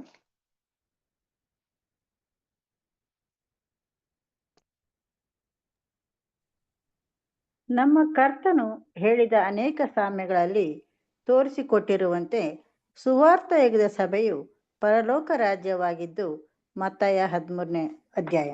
ಅದು ಆರಂಭದ ಸಿದ್ಧತೆಯ ಹಂತದಲ್ಲಿರುವುದು ಮತ್ತು ಅದರ ವಿಶೇಷ ಸವಲತ್ತು ಮತ್ತು ಅಧಿಕಾರಗಳನ್ನು ಹೊಂದುವ ಅವಕಾಶವು ಯಹೂದ್ಯರು ಮತ್ತು ಅನ್ಯ ಜನರು ಈ ಇಬ್ಬರಿಗೂ ಕೆಲವೇ ಸಮಯಗಳಲ್ಲಿ ತೆರೆಯಲ್ಪಡಲಾಗುತ್ತಿತ್ತು. ಸಭೆಗೆ ಇದರ ಬಾಗಿಲು ತೆರೆದಿರುವವನು ನಿಜವಾಗಿಯೂ ಕರ್ತನೆ. ತನ್ನ ಹೆಸರಿನಲ್ಲಿ ಈ ಕಾರ್ಯವನ್ನು ಮಾಡುವುದಕ್ಕೆ ಪೇತ್ರನು ಕೇವಲ ಕರ್ತನು ಆದುಕೊಂಡ ಸಾಧನ. ಪಂಚಶತಮ ದಿನದಂದು ಮಾಡಿದ ತನ್ನ ಉಪದೇಶದ ಮೂಲಕ ಅದರ ಪರಲೋಕ ರಾಜ್ಯದ ಬಾಗಿಲನ್ನು ಯಹೂದ್ಯರಿಗೆ ತೆರೆಯ ಮಾಡಿ ಅಪೊಸ್ತಲರ ಕೃತ್ಯಗಳು 2:14 ಮತ್ತು 40ನೇ ವಚನ. ಮತ್ತು 3.5 ವರ್ಷದ ನಂತರ ಅದೇ ಬಾಗಿಲನ್ನು ಕೊರ್ನೇಲ್ಯನ ಮನೆಯಲ್ಲಿ ಮಾಡಿದ ಉಪದೇಶದ ಮೂಲಕ ಅನ್ಯ ಜನರಿಗೂ ತೆರೆದನು. ಅಪೊಸ್ತಲರ ಕೃತ್ಯ 10ನೇ ಅಧ್ಯಾಯ 33 ಮತ್ತು 36. ಈ ಗೌರವಯುತವಾದ ಸೇವೆಯನ್ನು ಸಾಂಕೇತಿಕವಾಗಿ ಪರಲೋಕ ರಾಜ್ಯದ ಬೀಗದ ಕೈ ಉಪಯೋಗ ಮಾಡಿರುವುದೆಂದು ಉಲ್ಲೇಖಿಸಲಾಗಿದೆ. ಮತ್ತಾಯ 16:19. ಆದರೆ ಒಂದು ಸಾರಿ ಈ ಬಾಗಿಲು ತೆರೆಯಲ್ಪಟ್ಟ ಮೇಲೆ ಅದನ್ನು ಪೇತ್ರನಾಗಲಿ ಇಲ್ಲವೇ ಬೇರೆ ಯಾವ ಮನುಷ್ಯನೇ ಆಗಲಿ ಇದನ್ನು ಮುಚ್ಚಲು ಸಾಧ್ಯವಿಲ್ಲ. ತಾನು ದಾವೀದನ ಬೀಗದ ಕೈಯನ್ನು ಹೊಂದಿರುವನೆಂದು ನಮ್ಮ ಕರ್ತನು ಪ್ರಕಟಿಸಿದ್ದಾನೆ. ಪ್ರಕಟಣೆ 3:7. ಮತ್ತು ಸುವಾರ್ಥ ಯುಗದ ಅಂತ್ಯದಲ್ಲಿ ಆದುಕೊಳ್ಳಲ್ಪಟ್ಟ ನಂಬಿಗಸ್ತರಾದ ಸಭೆಯ ಕಡೆಯ ಸದಸ್ಯನು ಪ್ರಭಾವ ಸ್ಥಾನಕ್ಕೆ ಸೇರುವವರೆಗೂ ತನ್ನ ರಾಜ್ಯದ ಬಾಗಿಲು ಮುಚ್ಚಲಾಗುವುದಿಲ್ಲ. ಪೇತ್ರನು ಉಪಯೋಗಿಸಿದ ಬೀಗದ ಕೈ ಎಂಬುದು ಆಗ ಪ್ರಕಟವಾಗಲು ನಿಗದಿತವಾದ ಹೊಸ ವ್ಯವಸ್ಥೆಯ ಸತ್ಯಾರ್ಥಗಳು ಅದನ್ನು ಮೊದಲು ಪವಿತ್ರಾತ್ಮನ ಮೂಲಕವಾಗಿ ಪೇತ್ರನ ಮನಸ್ಸಿಗೆ ಸ್ಪಷ್ಟಪಡಿಸಲಾಗಿತ್ತು. Thank you sister. ಪ್ರಿಯರೇ, ಈ ಒಂದು ಕಾಂಟೆಕ್ಸ್ಟ್ ನಾವು ನೋಡ್ಬೇಕಾದ್ರೆ ಪೇತ್ರನ ಒಂದು ರೀತಿಯ ಒಂದು ಸಂಭಾಷಣೆನ ಇಲ್ಲಿ ನಮ್ಗೆ ವ್ಯಕ್ತಪಡಿಸ್ತಾ ಇದಾರೆ. ಯಾವ ರೀತಿ ಅಂತ ನಾವು ನೋಡ್ಬೇಕಾದ್ರೆ ಪ್ರಿಯರೇ, ನಮ್ ಕರ್ತರು ಹೇಳೋದೇನಂತ ನಾವು ನೋಡ್ಬೇಕಾದ್ರೆ ಅನೇಕ ಸಾಮ್ಯಗಳೆಲ್ಲ ಹೇಳಿದ್ದಾರೆ. ಎಕ್ಸಾಂಪಲ್ ನಾವು ನೋಡ್ಬೇಕಾದ್ರೆ ಈಗ ನಾವು ನೋಡಿದ್ವಿ ಮತ್ತಾಯ 13ನೇ ಅಧ್ಯಾಯದಲ್ಲಿ ನಡೆದಿರೋ ಒಂದು ಘಟನೆಗಳ ಬಗ್ಗೆ ಹೇಳಿದ್ರು. ಆ ಒಂದು ರಾಜ್ಯಕ್ಕೆ ಕುರಿತಾದಂತ ಒಂದು ಸಂಗತಿ ಬಗ್ಗೆ ತಿಳಿಸಿದ್ರು. ಸಭೆಗೆ ಸಂಬಂಧಪಟ್ಟಂತ ಒಂದು ಆತ್ಮಿಕವಾದಂತ ಅರ್ಥದ ಬಗ್ಗೆ ಎಲ್ಲಾನು ಹೇಳಿದ್ದಾರೆ. ಆದ್ರೆ ಇಲ್ಲಿ ಪೇತ್ರು ಬಂದು ಮುಖ್ಯವಾದಂತ ಒಂದು ಕೆಲಸ ಏನ್ ಮಾಡಿದ್ರು ಅನ್ನೋದನ್ನ ಇಲ್ಲಿ ನಮಗೆ ತಿಳಿಸ್ತಾ ಇದ್ದಾರೆ.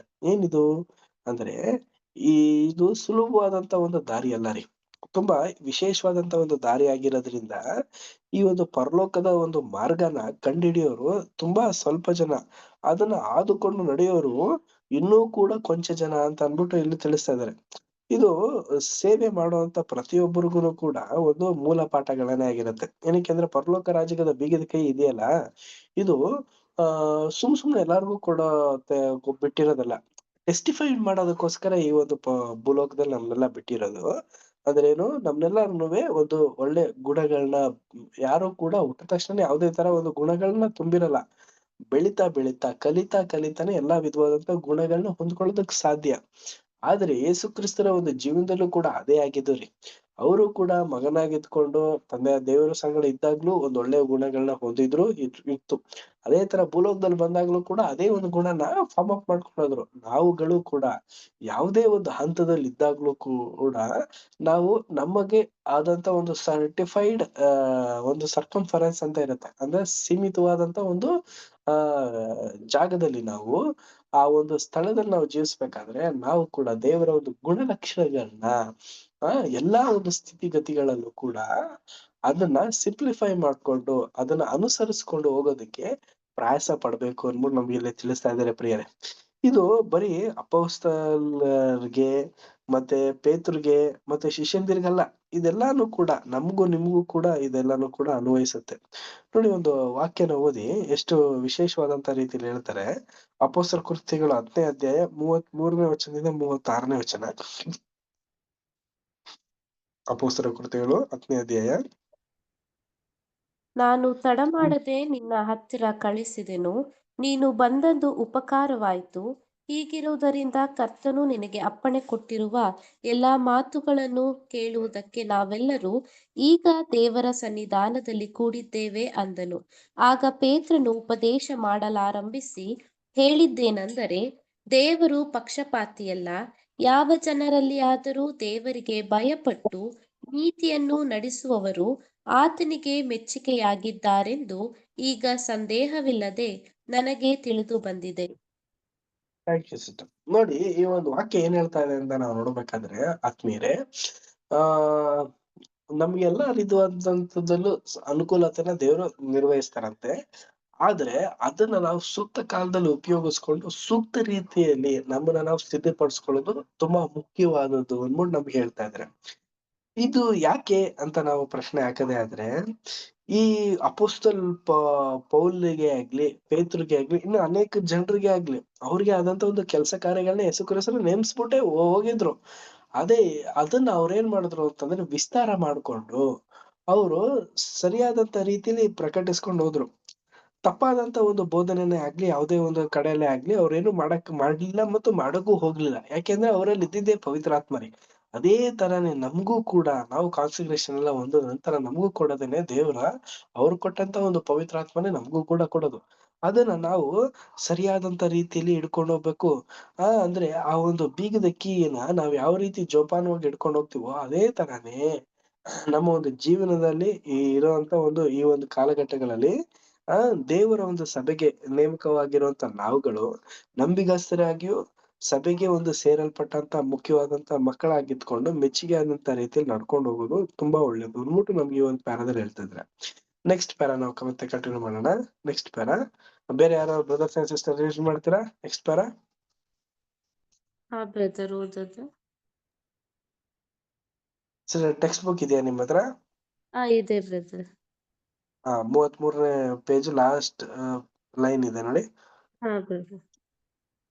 ಭೂಲೋಕ ಓದಿ sister. ಮತ್ತು ಪರಲೋಕಗಳಲ್ಲಿ ಕಟ್ಟುವ ಹಾಗೂ ಬಿಚ್ಚುವ ಸಾಮರ್ಥ್ಯವನ್ನು ಪೇತ್ರನಿಗೆ ಮಾತ್ರವಲ್ಲದೆ ಎಲ್ಲ ಅಪೊಸ್ತಲರಿಗೂ ಅನುಗ್ರಹ ಮಾಡಲ್ಪಟ್ಟಿತ್ತು ಮತ್ತು ಸತ್ಯವನ್ನು ಸಭೆಗೆ ಪ್ರಸ್ತುತಪಡಿಸಲು ಹೇಳಬೇಕಾದ ಮಾತುಗಳನ್ನು ದೇವರು ಅಪೊಸ್ತಲರಿಗೆ ಹೇಗೆ ಮಾರ್ಗದರ್ಶನ ಮಾಡಿರುವನೆಂದರೆ ಅವರ ಉಪದೇಶಗಳ ಮೇಲೆ ನಂಬಿಗಸ್ತರೆಲ್ಲರೂ ಪೂರ್ಣವಾಗಿ ಭರವಸವಿಡುವಂತಾಯಿತೆಂಬುದು ಸೂಚಿತವಾಗಿರುವುದೆಂದು ನಮ್ಮ ನಂಬಿಕೆ.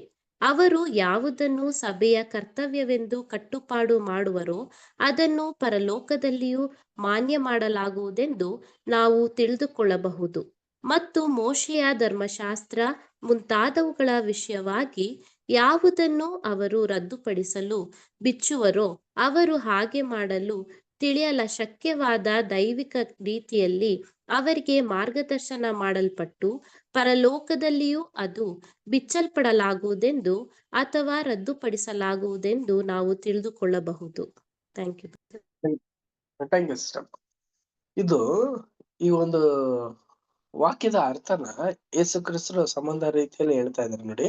ಒಂದು ಗಂಟನ್ನ ಕಟ್ಟೋದು ಮತ್ತೆ ಗಂಟನ್ನ ಬಿಚ್ಚೋದು ಅನ್ನೋ ಒಂದು ವಿಚಾರ ರೀ.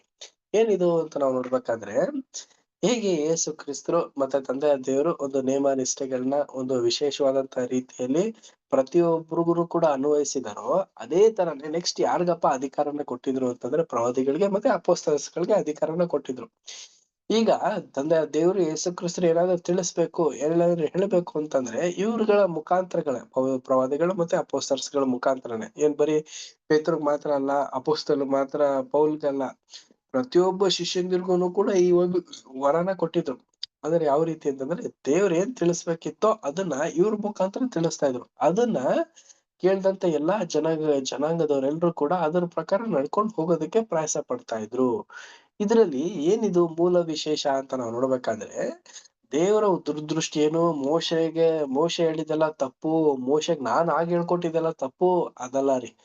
ಅದನ್ನ ಯಾವ ರೀತಿ ಸಿಂಪ್ಲಿಫೈ ಮಾಡ್ಕೊಂಡು ನಮ್ ಜೀವನದಲ್ಲಿ ಅಳವಡಿಸ್ಕೊಂಡು ಹೋಗೋದಿದೆಯಲ್ಲ ಅದು. ಏನಕ್ಕೆ ಅಂದ್ರೆ ಒಂದೊಂದ್ ಕಾಲದಲ್ಲೂ ಕೂಡ ಒಂದೊಂದು ವಿಧವಾದಂತ ರೀತಿಯಲ್ಲಿ ಥಿಯರಿಗಳು ವರ್ಕ್ ಆಗುತ್ತೆ. ಅಂದ್ರೆ ಥಿಯರಿ ಅಂತ ನಾವು ಹೇಳ್ಬೇಕಾದ್ರೆ ಒಂದೊಂದು ಕಾಲದಲ್ಲಿ ಒಂದೊಂದು ಪೀರಿಯಡ್. ಈಗ ನೋಡಿ, ಒಂದು ಸ್ಟೋನ್ ಏಜ್ ಹೋದ್ರೆ ಏನು, ಆ ಒಂದು ಕಲ್ಲಿನ ಒಂದು ಯುಗಕ್ಕೆ ಹೋದ್ವಿ ಅಂತಂದ್ರೆ ಕಲ್ಲಿನ ಒಂದು ವಿಚಾರಗಳ ಮೇಲೆ ನಾವು ಎಲ್ಲಾ ರೀತಿಯಲ್ಲೂ ಡಿಪೆಂಡ್ ಆಗಿರ್ತಾರೆ. ಅದೇ ತರ iron age, next computer age, ಅದೇ ತರನೇ ಈಗೆಲ್ಲ ಕಂಪ್ಯೂಟರ್ ಆಧುನಿಕವಾದಂತ ಒಂದು ದಿನ. ಅದೇ ಈ ಒಂದು ಆಧುನಿಕವಾದಂತ ದಿನದಲ್ಲಿ ಏನಾದ್ರು ನಮ್ಮ ಒಂದು ಹೆಚ್ಚು ಕಮ್ಮಿ ಒಂದು 300 ವರ್ಷದ ಹಿಂದ್ಗಡೆ ಇದ್ದಂತ ಒಂದು ಸಹೋದರಗಳನ್ನ ಇದ್ಬಿಟ್ಟಿದ್ರೆ ಅವ್ರಿಗೂ ಕೂಡ ಕನ್ಫ್ಯೂಷನ್ ಆಗ್ತಿತ್ತು. ಅಪ್ಡೇಟ್ಸ್ ಆಗ್ತಾ ಇರುತ್ತೆ. ಈಗ ನೆಕ್ಸ್ಟ್ ನಾವು ಇನ್ನೊಂದು 10-15 ವರ್ಷ, ಇನ್ನೊಂದು 20-30 ವರ್ಷ ಆದ್ಮೇಲೆ ಏನಾಗುತ್ತೆ, ಸೂಪರ್ ಸಾನಿಕ್ ಏಜ್ ಗಳ ತರ ಆಗೋಗ್ತಿವಿ. ಅಂದ್ರೆ ಏನು, ಈಗ ವೆಹಿಕಲ್ಸ್ ಎಲ್ಲ ನೆಲದಲ್ಲಿ ನಡೀತದೆ. ಅದಾದ್ಮೇಲೆ ಸ್ವಲ್ಪ ಆಕಾಶದ ಮೇಲೆ ಹಾರಾಡೋ ತರ ಒಂದು ವಿಶೇಷವಾದಂತ ರೀತಿ ಮನುಷ್ಯನ ಒಂದು ಜ್ಞಾನ ವಿಸ್ತಾರ ಆಗದಷ್ಟುನುವೆ ಅವನ ಅಂತ್ಯತೆ ಆದಷ್ಟು ಬೇಗ ಬರುತ್ತೆ ಅಂತ ಹೇಳ್ತಾರ. ಅದೇ ತರಾನೇ ಆಗಿರುತ್ತೆ ಪ್ರಿಯರೇ. ಈಗೇನೆ ಇಲ್ಲಿ ಪರಲೋಕದ ಒಂದು ವಿಚಾರಗಳನ್ನ ಶಿಷ್ಯಂದಿರ ಮಧ್ಯದಲ್ಲಿ ತಿಳಿಸಿ ಅದನ್ನ ಶಿಷ್ಯಂದಿರ ಮುಖಾಂತರನೇ ದೇವರು ತಿಳಿಸ್ಕೊಡ್ತಾ ಇದ್ರು.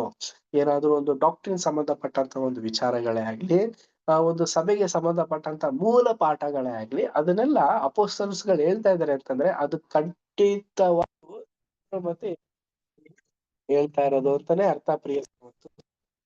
ಸೊ ನೆಕ್ಸ್ಟ್ ಇಲ್ಲಿವರೆಗೆ ನಾವು ಈ ಒಂದು ವಿಚಾರಗಳನ್ನ ನಾವು ನೋಡಿದ್ವಿ. ನೆಕ್ಸ್ಟ್ ಅಪೊಸ್ತಲರ ಒಂದು ಪ್ರೇರಣೆಗಳ ಬಗ್ಗೆ ನಾವು ಆ ಒಂದು ಸ್ಟಡಿ ಮಾಡೋಣ. ನೆಕ್ಸ್ಟ್ ಪ್ಯಾರಾ ದಿವ್ಯಾ ಸಿಸ್ಟರ್, ನೀವೇ ರೀಡ್ ಮಾಡ್ತೀರಾ ನೆಕ್ಸ್ಟ್ ಪ್ಯಾರಾನುವೆ? ಬ್ರದರ್. ಅಪೋಸ್ತಲಿಕ ಪ್ರೇರಣೆ. ಕರ್ತನು 12 ಮಂದಿ ಅಪೋಸ್ತಲರನ್ನು ಸಭೆಯ ಸೇವೆಗೆ ಎಂಥ ವಿಶೇಷವಾದ ರೀತಿಯಲ್ಲಿ ಆರಿಸಿಕೊಂಡು ಅಧಿಕಾರ ನೀಡಿ ಅವರಿಗೆ ಕಾರ್ಯಭಾರವನ್ನು ವಹಿಸಿರುವನೆಂಬುದನ್ನು ಗಮನಿಸಿದವರಾಗಿ ನಾವು ಮಾಡುವ ಮುಂದಿನ ವಿಚಾರಣೆ ಎಂದರೆ, ನಾವು ಪವಿತ್ರಾತ್ಮ ಪ್ರೇರಣೆ ಎಂದು ಪರಿಗಣಿಸಬೇಕಿರುವುದು ಅವರ ಬಾಯಿಂದ ಬಂದ ಉಪದೇಶವನ್ನೋ ಅಥವಾ ಇನ್ನಾವುದನ್ನೋ ಎಂಬುದು. ನಮ್ಮ ವಿಚಾರಣೆಯನ್ನು ಮುಂದುವರಿಸುತ್ತಾ ನಾವು ಈ ಮುಂದಿನ ಹೇಳಿಕೆಗಳಿಗೆ ಗಮನವನ್ನು ಸೆಳೆಯೋರಾಗಿದ್ದೇವೆ. ಮೊದಲನೆಯ ಪಾಯಿಂಟ್, ಥ್ಯಾಂಕ್ ಯು. ಸೊ ಇದೊಂದು ಹೆಡ್ಡಿಂಗ್, ಇದು ಸಿಸ್ಟರ್ ಈಗ ರೀಡ್ ಮಾಡಿದ ಪ್ರಿಯರೇ. ಇದೊಂದು ಹೆಡ್ಡಿಂಗ್ ಏನಿದು ಅಂತ ನಾವು ನೋಡ್ಬೇಕಾದ್ರೆ 12 ಮಂದಿ ಶಿಷ್ಯಂದಿರು ಇರ್ತಾರೆ. ಅವರು ಅಪೋಸ್ತಲರ ಒಂದು ಸೇವೆಯ ಒಂದು ಕರ್ತವ್ಯಗಳನ್ನ ಮಾಡ್ತಾರೆ. ಈಸ್ ಈಕ್ವಲ್ ಟು 12 ಮಂದಿ ಶಿಷ್ಯಂದಿರೇನೆ ಅಪೋಸ್ತಲರಾಗಿರ್ತಾರೆ ಪ್ರಿಯರೇ. ಅವರು ಒಂದು ಕಾರ್ಯಭಾರಗಳು ಅಂದ್ರೆ ಏನು, ಅವರ ಒಂದು ದಿನನಿತ್ಯದ ಒಂದು ಚಟುವಟಿಕೆಗಳು, ಅವರು ದಿನನಿತ್ಯವೂ ಮಾಡ್ಬೇಕಾಗಿರುವಂತ ವಿಚಾರಗಳು, ಅವರು ಒಂದು ಪವಿತ್ರಾತ್ಮನ ಪ್ರೇರೇಪಣೆಯಿಂದ ಪರಿಗಣಿಸಿರುವಂತ ವ್ಯಕ್ತಿಗಳಾಗಿರೋದ್ರಿಂದ ಅವರ ಬಾಯಿಂದ ಬರುವಂತ ಎಲ್ಲಾ ಉಪದೇಶಗಳು ಯಾವ ರೀತಿ ಇತ್ತು ಅದನ್ನ ತಿಳ್ಕೊಳ್ಳೋರು, ಅದರ ಬಗ್ಗೆ ಅರ್ಥಪಡಿಸ್ಕೊಳ್ಳೋರು ಯಾವ ರೀತಿ ಗಮನ ಹರಿಸ್ತಾ ಇದ್ರು ಅಂತ ಅನ್ಬಿಟ್ಟು ಹೆಚ್ಚು ಕಮ್ಮಿ ಪ್ರಿಯ ಸಹೋದರ ಮತ್ತು ಸಹೋದರಿಯರೇ 4 ಪಾಯಿಂಟ್ಗಳನ್ನ ಇಲ್ಲಿ ಹೇಳ್ತಾರೆ. ಸೊ ಏನಿದು ಅಂತಂದ್ರೆ ಅಪೊಸ್ತಲರ್ಸ್ಗಳು ಈ ಒಂದು 4 ವಿಚಾರಗಳಲ್ಲಿ ಅವರ ಒಂದು ಜೀವನನ ದೇವರಿಗೆ ಸಂಪೂರ್ಣವಾಗಿ ಸಮರ್ಪಣೆ ಮಾಡಿದ್ರು. ಏನೇನು ಪಾಯಿಂಟ್ಗಳು ಅದನ್ನ ರೀಡ್ ಮಾಡೋಣ. ಮೊದಲನೇ ಒಂದು ಪಾಯಿಂಟ್ ಓದಿದೀವಿ ಸಿಸ್ಟರ್. ಪವಿತ್ರಾತ್ಮನನ್ನು ಸಹಾಯಕನನ್ನಾಗಿ ಕಳುಹಿಸಿಕೊಡುವ ವಾಗ್ದಾನವು ಅಪೋಸ್ತಲರ ಸೇವೆಯ ಮೂಲಕವಾಗಿ ಇಡೀ ಸಭೆಗೆ ಕಡೆಯದಾಗಿ ತಲುಪುವುದಿದ್ದರೂ ಅದನ್ನು ವಿಶೇಷವಾಗಿ ನೀಡಲಾಗಿದ್ದು ಅಪೋಸ್ತಲರಿಗೆ. ಯೋಹಾನ 16ನೇ ಅಧ್ಯಾಯ 13ನೇ ವಚನದಿಂದ 15ನೇ ವಚನದವರೆಗೆ. ಇದನ್ನು ಕಡೆಯ ಭೋಜನ ಮಾಡಿದ್ದ ಆ ರಾತ್ರಿ ಯೂದನು ಹೊರಗೆ ತೆರಳಿದ ನಂತರ 11 ಮಂದಿಗೆ ನೀಡಲಾಗಿತ್ತು. ಯೋಹಾನ 13ನೇ ಅಧ್ಯಾಯ 31ನೇ ವಚನ. ಹಾಗೂ ಪೌಲನು 12ನೇಯವನಾಗಿ ನೇಮಕಗೊಂಡಾಗ ಆತನಿಗೆ ಇಷ್ಟೇ ಪರಿಣಾಮಕಾರಿಯಾಗಿ ಇದು ಅನ್ವಯಿಸುವಂತದ್ದಾಗಿದ್ದು ಹಾಗೆಯೇ ಅದು ನೆರವೇರಿಸಲ್ಪಟ್ಟಿತ್ತು. ಆ ವಾಗ್ದಾನವನ್ನು ಹೀಗೆ ಓದಲಾಗುವುದು: ಆದರೆ ಆ ಸಹಾಯಕನು, ಅಂದರೆ ನನ್ನ ಹೆಸರಿನಲ್ಲಿ ಕಳುಹಿಸಿಕೊಡುವ ಪವಿತ್ರಾತ್ಮನೇ ನಿಮಗೆ ಎಲ್ಲವನ್ನೂ ಉಪದೇಶಿಸಿ ನಾನು ನಿಮಗೆ ಹೇಳಿದ್ದನ್ನೆಲ್ಲ ನಿಮ್ಮ ನೆನಪಿಗೆ ತರುವನು ಮತ್ತು ಮುಂದಾಗುವ ಸಂಗತಿಯನ್ನೂ ನಿಮಗೆ ತಿಳಿಸುವನು. ಯೋಹಾನ 14ನೇ ಅಧ್ಯಾಯ 26ನೇ ವಚನ, 16ನೇ ಅಧ್ಯಾಯ 13ನೇ ವಚನ. ಕಂಟಿನ್ಯೂ. ಮೊದಲನೇ ಪಾಯಿಂಟ್ ಪೂರ್ತಿ ಓದ್ಬಿಡಿ. ಹೀಗೆ ನಾವು ಕಲಿತಿರುವುದೇನೆಂದರೆ, ಅಪೋಸ್ತಲರಿಗೆ ಉಂಟಾದ ಪವಿತ್ರಾತ್ಮ ಪ್ರೇರಣೆಯು 3 ಬಗೆಯ ಗುಣಲಕ್ಷಣಗಳಿಂದ ಕೂಡಿದ್ದು, ಅದು ಮೊದಲನೆಯದು ದೇವರ ಯೋಜನೆ ಉದ್ದೇಶಗಳೆಲ್ಲವುಗಳ ವಿಷಯಗಳಲ್ಲಿ ಸತ್ಯಕ್ಕೆ ನಡೆಸುವಂತದ್ದಾಗಿರುವುದು. ಎರಡನೆಯದು ಕರ್ತನು ಅವರೊಡನೆ ಇದ್ದಾಗ ಆತನು ಮಾಡಿದ ಉಪದೇಶಗಳೆಲ್ಲವನ್ನು ಅವರ ನೆನಪಿಗೆ ತಂದು ಮತ್ತೆ ಅದನ್ನು ಮರುಕಳಿಸುವಂತೆ ಮಾಡಿ ಅವರನ್ನು ಪುನಶ್ಚೇತನಗೊಳ್ಳುವಂತೆ ಮಾಡುವುದು. ಮತ್ತು ಮೂರನೆಯದು ಮುಂದಾಗುವ ಸಂಗತಿಗಳನ್ನು ವಿಶೇಷವಾಗಿ ಪ್ರಕಟಿಸುವುದು, ಅಂದರೆ ಕರ್ತನು ಅವರಿಗೆ ಹೇಳಬೇಕಾಗಿದ್ದ ಇನ್ನೂ ಅನೇಕ ಸಂಗತಿಗಳನ್ನು ತಿಳಿಸುವುದು. ಆದರೆ ಆತನ ಮರಣ ಪುನರುತ್ಥಾನಗಳು ನೆರವೇರಿಸಲ್ಪಟ್ಟು ಪವಿತ್ರಾತ್ಮನು ಇಳಿದು ಬರುವವರೆಗೂ ಅವರಿಗೆ ಅದನ್ನು ಹೊರಲು ಸಾಧ್ಯವಿರಲಿಲ್ಲ. ಯೋಹಾನ 16ನೇ ಅಧ್ಯಾಯ 12ನೇ ವಚನ.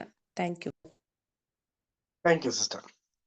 ಪ್ರಿಯ ಸಹೋದರ ಮತ್ತು ಸಹೋದರಿಯರೇ, ಈ ಒಂದು ಅಪೋಸ್ತಲರಿಗೆ ಸಂಬಂಧಪಟ್ಟಂತ ಒಂದು ಮೊದಲನೇ ಒಂದು ಪಾಯಿಂಟ್ ಇವರು ದೇವರಿಂದ ನೇಮಿಸಲ್ಪಟ್ಟಂತ ವ್ಯಕ್ತಿಗಳಾಗಿದ್ರು. ಇವರು 12 ಮಂದಿಗಳಾಗಿದ್ರು. ಅದರಲ್ಲಿ ಇವ್ರನ್ನ ಯಾವ ಒಂದು ರೀತಿಯಲ್ಲಿ ಯೇಸು ಕ್ರಿಸ್ತರು ಅವ್ರನ್ನ ಸಿದ್ಧತೆ ತಂದಿದ್ರು ಅಂತಂದ್ರೆ, ತನ್ನ ಒಂದು ಮರಣದ ದಿನದವರೆಗೂ ಕೂಡ ಅವ್ರ ಸಂಗಡ ಇದ್ಕೊಂಡು ಎಲ್ಲಾ ರೀತಿಯ ಸಿದ್ಧತೆ ಮಾಡಿದ್ರು. ಅದ್ರಲ್ಲಿ ಒಬ್ಬ ಯೂದನು ಕೂಡ ವೇಸ್ಟ್ ಕೈ ಬಿಡಲ್ಪಟ್ಬಿಡ್ತಾರೆ. ಅವರ ಬದಲಾಗಿ ಯಾರನ್ನ ಆರಿಸ್ಕೊಂತಾರೆ ಅಂತ ನಾವು ನೋಡುವಾಗ ಅಪೊಸ್ತಲ ಪೌಲನ್ನ ಆರಿಸ್ಕೊತಾರೆ, ಪೌಲನ್ನ. ಒಟ್ಟು 12 ಮಂದಿ. ಇವ್ರಿಷ್ಟು ಜನನುವೆ ಇವ್ರಿಗೆ ಉಪದೇಶ ಮಾಡಿದ್ರಲ್ಲ ಯೇಸು ಕ್ರಿಸ್ತರು, ಅದ್ರ ಪ್ರಕಾರನೇ ಇವ್ರು ನಡೆದಿದ್ದಾರೆ ಅಂತೆ. ಅದಾದ್ಮೇಲೆ ಇವ್ರು ಯಾವುದೇ ಒಂದು ರೀತಿಯಲ್ಲೂ ಊಹಾಪೋಹಗಳನ್ನ ಸೇರ್ಸ್ಕೊಂಡಿಲ್ಲ. ಇವ್ರಿಗೆಲ್ಲಾನು ಪವಿತ್ರಾತ್ಮನ ಪಾಲಿಸಿರೋದ್ರಿಂದ ಇವ್ರು ಆ ಒಂದು ಪವಿತ್ರಾತ್ಮನ ಭರಿತರಾಗಿದ್ಕೊಂಡು ಅನೇಕ ಲಕ್ಷಣಗಳನ್ನ ಹೊಂದ್ಕೊಂಡ್ರು ಮಾಡಿದ್ರಂತೆ. ಮೊದಲನೇದಾಗಿ ದೇವ್ರ ಯೋಜನೆಯನ್ನ ಉಪದೇಶಗಳನ್ನ ಪ್ರತಿಯೊಬ್ಬರಿಗೂ ಹೇಳಿದ್ರು. ಇದು ಮುಖ್ಯವಾದಂತ ಒಂದು ಪಾಯಿಂಟ್ ರೀ.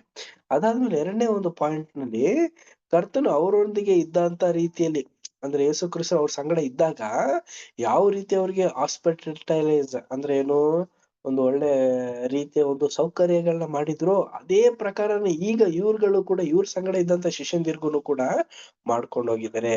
ಮೂರನೇದು ಮುಂದುವರೆಗುವಂತ ಸಂಗತಿ, ಅಂದ್ರೆ ಮುಂದೆ ಬರುವಂತ ಒಂದು ಯುಗದ ಒಂದು ಸಂಗತಿಗಳೆಲ್ಲ ಇದೆಯಲ್ಲ, ಆ ಒಂದು ವಿಚಾರಗಳನ್ನೆಲ್ಲಾನು ಕೂಡ ಇವ್ರು ತಿಳ್ಕೊಂಡು ಮರಣದವರೆಗೂ ಕೂಡ ಏನ್ ಮಾಡಿದ್ರು ಅಂತಂದ್ರೆ ನಂಬಿಗಸ್ತರಾಗಿ ಇದ್ಕೊಂಡು ಹೋದ್ರು. ನೋಡಿ, ಮೊದ್ಲೇ ಒಂದ್ ಪಾಯಿಂಟ್ ಅಲ್ಲಿ ನಾವು ನೋಡ್ಬೇಕಾದ್ರೆ ಎಷ್ಟು ಕೆಲಸಗಳನ್ನ ಅಪೋಸ್ತಲರ್ಸ್ಗಳು ಮಾಡಿದ್ದಾರೆ ಪ್ರಿಯರೇ. ಈಗ ನೆಕ್ಸ್ಟ್ ಅಪೋಸ್ತಲರ್ಸ್ಗಳ ಒಂದು ಎರಡನೇ ಒಂದು ಪಾಯಿಂಟ್ ನಾವು ಸ್ಟಡಿ ಮಾಡೋಣ. ಅನು ಸಿಸ್ಟರ್, ಸೆಕೆಂಡ್ ಪಾಯಿಂಟ್ ನ ಓದ್ತೀರಾ? ಓದ್ತೀನಿ.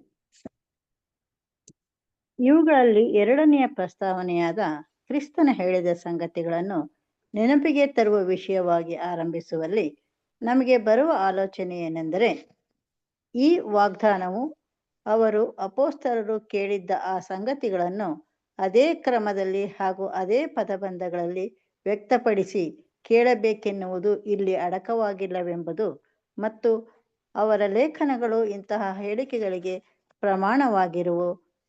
ಪ್ರಮಾಣವಾಗಿರುವುದಿಲ್ಲ. ಆದಾಗ್ಯೂ ಈ ವಾಗ್ದಾನವೇ ಸ್ವತಃ ಅವರು ನೀಡಿರುವ ವಿವರಣೆಗಳ ಸತ್ಯತೆಗೆ ಒಂದು ಪ್ರಮಾಣವಾಗಿರುವುದು. ಪ್ರತಿ 4 ಸುವಾರ್ತೆಯಲ್ಲಿಯೂ ಕರ್ತನ ಭೂಲೋಕ ಜೀವಿತ ಹಾಗೂ ಸೇವಾ ಕಾರ್ಯಗಳ ಚಾರಿತ್ರಿಕವಾದ ವಿವರಣೆಗಳಿದ್ದು, ಪ್ರತಿಯೊಂದರಲ್ಲಿಯೂ ಅದರ ಲೇಖಕರ ಸ್ವಂತ ವ್ಯಕ್ತಿತ್ವವು ಎದ್ದು ಕಾಣುತ್ತದೆ. ಪ್ರತಿಯೊಬ್ಬನು ತನ್ನದೇ ಆದ ವಿಧಾನದಲ್ಲಿ ಮತ್ತು ಶೈಲಿಯಲ್ಲಿ ತನಗೆ ಅತಿ ಮುಖ್ಯವಾದದೆಂದು ತೋರುವ ಸಂಗತಿಗಳನ್ನು ದಾಖಲಿಸಿದ್ದಾನೆ. ಮತ್ತು ಕರ್ತನ ಮೇಲ್ವಿಚಾರಣೆಯಲ್ಲಿ ಎಲ್ಲವೂ ಒಂದುಗೂಡಿ ಆ ನಜರೇತಿನ ಯೇಸುವೆ ಪ್ರವಾದಿಗಳು ಸೂಚಿಸಿದ ಮೆಸ್ಸಿಯನೆಂಬ ಗುರುತು ಮಾಡಿ ಹೇಳಿ ಆತನ ವಿಷಯವಾದ ಪ್ರವಾದನೆಗಳು ನೆರವೇರಿದ್ದನ್ನು ಹಾಗೂ ಈತನ ಜೀವಿತದ ಸಂಗತಿಗಳು ಹಾಗೂ ಆತನ ಉಪದೇಶದಲ್ಲಿನ ದೈವ ಪ್ರೇರಣೆಯ ವಿಷಯವಾಗಿ ಸಭೆಯ ನಂಬಿಕೆಯನ್ನು ಸಿದ್ಧಪಡಿಸಲು ಅಗತ್ಯವಾದ ಒಂದು ಪೂರ್ಣ ವಿವರಣೆಯನ್ನು ಒದಗಿಸಿದ್ದಾರೆ. ಆ ಪ್ರೇರಣೆಯು ಬಾಯಿ ಮಾತಿನ ಹೇಳಿಕೆಯ ರೂಪವಾಗಿದ್ದಲ್ಲಿ, ಅಂದರೆ ಒಂದೊಂದು ಮಾತನ್ನು ಹಾಗೆಯೇ ಹೇಳಿದ್ದಲ್ಲಿ, ಆ 4 ಜನರು ಒಂದೇ ಸಂಗತಿಗಳನ್ನು ಮತ್ತೆ ಬರೆದು ತೋರಿಸುವ ಅಗತ್ಯವಿರಲಿಲ್ಲ. ಆದರೆ ಪ್ರತಿಯೊಬ್ಬನು ಹೀಗೆ ವೈಯಕ್ತಿಕವಾಗಿ ತನ್ನ ಬರವಣಿಗೆಯ ಮೂಲಕ ವ್ಯಕ್ತಗೊಳಿಸುವ ಸ್ವಾತಂತ್ರ್ಯವನ್ನು ಬಳಸಿಕೊಂಡವನಾಗಿ ತಾನು ದಾಖಲಿಸಲು ಯೋಗ್ಯವಾದ ಅತಿ ಮುಖ್ಯವಾದ ಘಟನೆಗಳನ್ನು ಆಯ್ಕೆ ಮಾಡುವಲ್ಲಿ ಕರ್ತನು ಹೇಗೆ ಈ ವಿಷಯಗಳ ಮೇಲ್ವಿಚಾರಣೆ ಮಾಡಿರುವರೆಂದರೆ, ಅವುಗಳಲ್ಲಿ ಮುಖ್ಯವಾದ ಯಾವ ಘಟನೆಯೂ ಬಿಟ್ಟು ಹೋಗದೆ ಅಗತ್ಯವಿರುವುದೆಲ್ಲವೂ ವಿಶ್ವಾಸಪೂರ್ಣವಾಗಿ ದಾಖಲಿಸಿದ್ದು, ಅವೆಲ್ಲವೂ ಪೂರ್ಣವಾಗಿ ನಂಬಲರ್ಹವಾಗಿರುವುದೆಂಬುದು ಗಮನಾರ್ಹ. ಇದು ಲೇಖಕರ ಪ್ರಾಮಾಣಿಕತೆ ಹಾಗೂ ಸಂಗತಿಗಳನ್ನು ಮತ್ತೆ ಅವರ ನೆನಪಿಗೆ ತರುವ ಪವಿತ್ರಾತ್ಮನ ವಾಗ್ದಾನದ ಪ್ರಭಾವ, ಇವೆರಡರ ಮೂಲಕವಾಗಿ ರುಜುವಾತಾಗಿರುವುದು. ಈ ಸಂಬಂಧದಲ್ಲಿ ಅಪೊಸ್ತಲನಾದ ಯೋಹಾನನು ಇತರ 3 ಮತ್ತಾಯ, ಮಾರ್ಕ ಮತ್ತು ಲೂಕ ಇವರಿಗೆ ಪೂರಕವಾಗಿ ಇವುಗಳು ಬರೆಯದೆ ಬಿಟ್ಟಿರುವ ಮುಖ್ಯವಾದ ಉಪದೇಶಗಳು ಹಾಗೂ ಸನ್ನಿವೇಶದ ಸಂಗತಿಗಳನ್ನು ಬರೆದು ತಿಳಿಸಿರುವುದು ಗಮನಾರ್ಹವಾದ ಅಂಶ.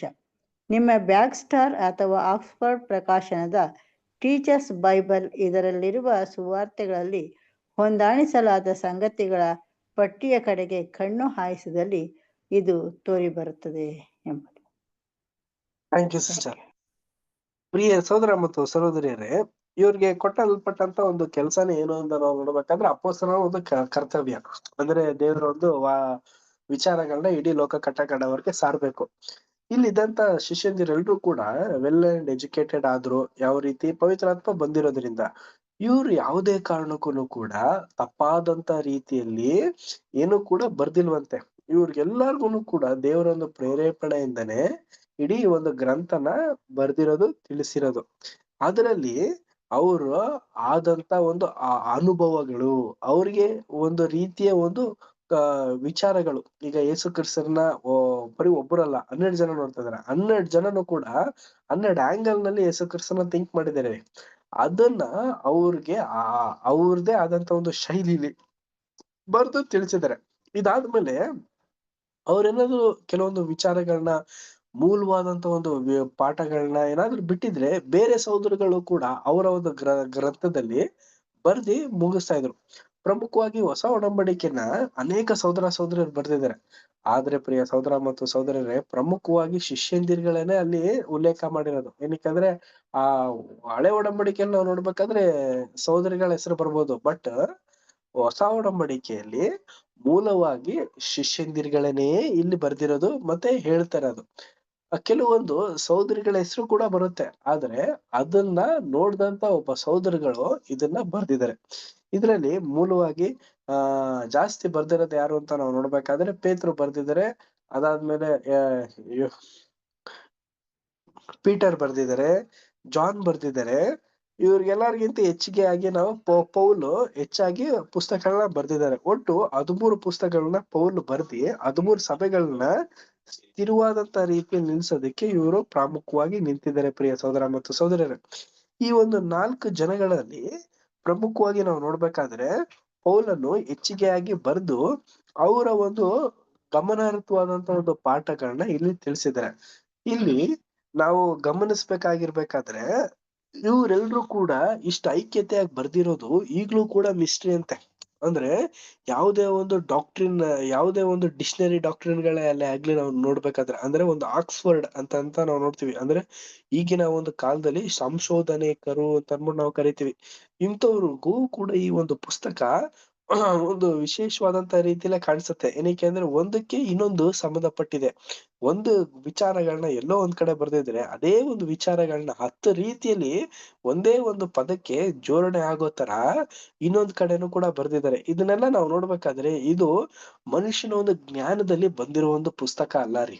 ಇದು ದೇವರ ಒಂದು ಜ್ಞಾನದಿಂದಲೇ, ದೇವರ ಒಂದು ಶಕ್ತಿಯಿಂದಲೇ ಇಡೀ ಮನುಷ್ಯ ಕುಲಕ್ಕೆ, ಮನುಷ್ಯನ ಒಂದು ಜೀವನಕ್ಕೆ ದೇವರು ಒದಗಿಸಿರೋದು. ಇಂತ ಒಂದು ವಿಶೇಷವಾದಂತ ಸತ್ಯವೇದನ ನಾವೆಲ್ಲರ ಓದ್ತಿರೋದು, ಹಿಡ್ಕೊಂಡಿರೋದು ತುಂಬಾ ವಿಶೇಷವಾದಂತ ರೀತಿಯಾಗಿದೆ ಪ್ರಿಯರೇ. ಸೊ ಇದು ಎರಡನೇ ಒಂದು ಪಾಯಿಂಟ್. ಮೂರನೇ ಒಂದು ಪಾಯಿಂಟ್ ನಾವು ಸ್ಟಡಿ ಮಾಡೋಣ. ವಾಗ್ದಾನದಲ್ಲಿನ ಮತ್ತೊಂದು ಪ್ರಸ್ತಾವನೆ ಏನೆಂದರೆ, ಆತನು ನಿಮ್ಮನ್ನು ನಡೆಸಿಕೊಂಡು ಹೋಗಿ ಸಕಲ ವಿಷಯದಲ್ಲಿಯೂ ಸತ್ಯಕ್ಕೆ ಸೇರಿಸುವುದು, ಅಥವಾ ಸತ್ಯಕ್ಕೆ ಸಂಬಂಧಿಸಿದ ಎಲ್ಲಾ ಸಂಗತಿಗಳ ವಿಷಯವಾಗಿ ಅವರಿಗೆ ಉಪದೇಶಿಸುವುದು. ಈ ವಾಗ್ದಾನದಲ್ಲಿ ಅಪೊಸ್ತಲರೆಲ್ಲರ ಬೆಳವಣಿಗೆಗಳಲ್ಲಿ ಈ ಸಂಗತಿಯು ರುಜುವಾತಾಗಿರುವುದನ್ನು ನಾವು ಇಲ್ಲಿ ನೋಡುತ್ತೇವೆ. ಅವರು ಕಲಿಯದಿರುವ ಸಾಧಾರಣವಾದ ಜನರಾದರೂ ಶಾಸ್ತ್ರ ವಚನಗಳ ಮೇಲಿನ ಅವರ ಅರ್ಥ ವಿವರಣಾ ಸಾಮರ್ಥ್ಯವು ಬಹು ಅಪೂರ್ವವಾದದ್ದು. ಅವರು ತಮ್ಮ ಕಾಲದ ಮಾತ್ರವಲ್ಲದೆ ಅಲ್ಲಿಂದೀಚೆಗೂ ಅತಿ ವಿವೇಕವುಳ್ಳ ಶಾಸ್ತ್ರಜ್ಞರುಗಳ ಜ್ಞಾನವನ್ನು ಕಂಗೆಡುವಂತೆ ಮಾಡಲು ಸಮರ್ಥರಾಗಿದ್ದರು.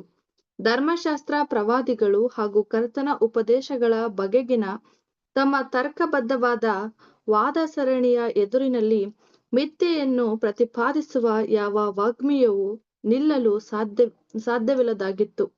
ಯಹೂದ್ಯರ ಅಧಿಕಾರಿಗಳು, ಹಿರಿಯರು ಮತ್ತು ಶಾಸ್ತ್ರಿಗಳು ಇದನ್ನು ಗಮನಿಸಿದ್ದರು ಮತ್ತು ಇವರು ಯೇಸುವಿನ ಸಂಗಡ ಇದ್ದವರೆಂದು ಗುರುತು ಹಿಡಿದರು.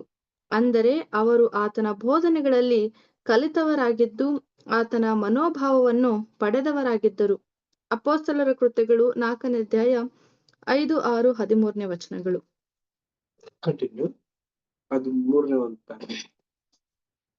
ಅಪೊಸ್ತಲರು ಬರೆದ ಪತ್ರಿಕೆಗಳಲ್ಲಿನ ಬಹು ದೊಡ್ಡ ಭಾಗವು, ವಿಶೇಷವಾಗಿ ಪೌಲನ ಪತ್ರಿಕೆಗಳು, ಹಳೆ ಒಡಂಬಡಿಕೆಯಲ್ಲಿನ ಆತ್ಮ ಪ್ರೇರಿತವಾಗಿ ಬರೆದ ಸಂಗತಿಗಳ ಹಾಗೂ ಕರ್ತನ ಉಪದೇಶಗಳ ಮೇಲಿನ ಇಂತಹ ತಾರ್ಕಿಕ ವಿಚಾರವಾದಗಳನ್ನು ಒಳಗೊಂಡಿರುವುದನ್ನು ನಾವು ಗಮನಿಸಿದ್ದೇವೆ.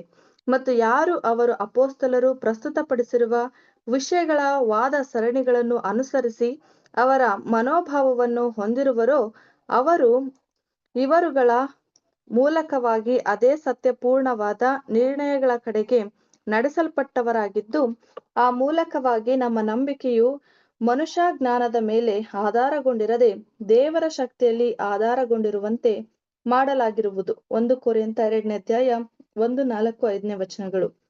ಆದರೆ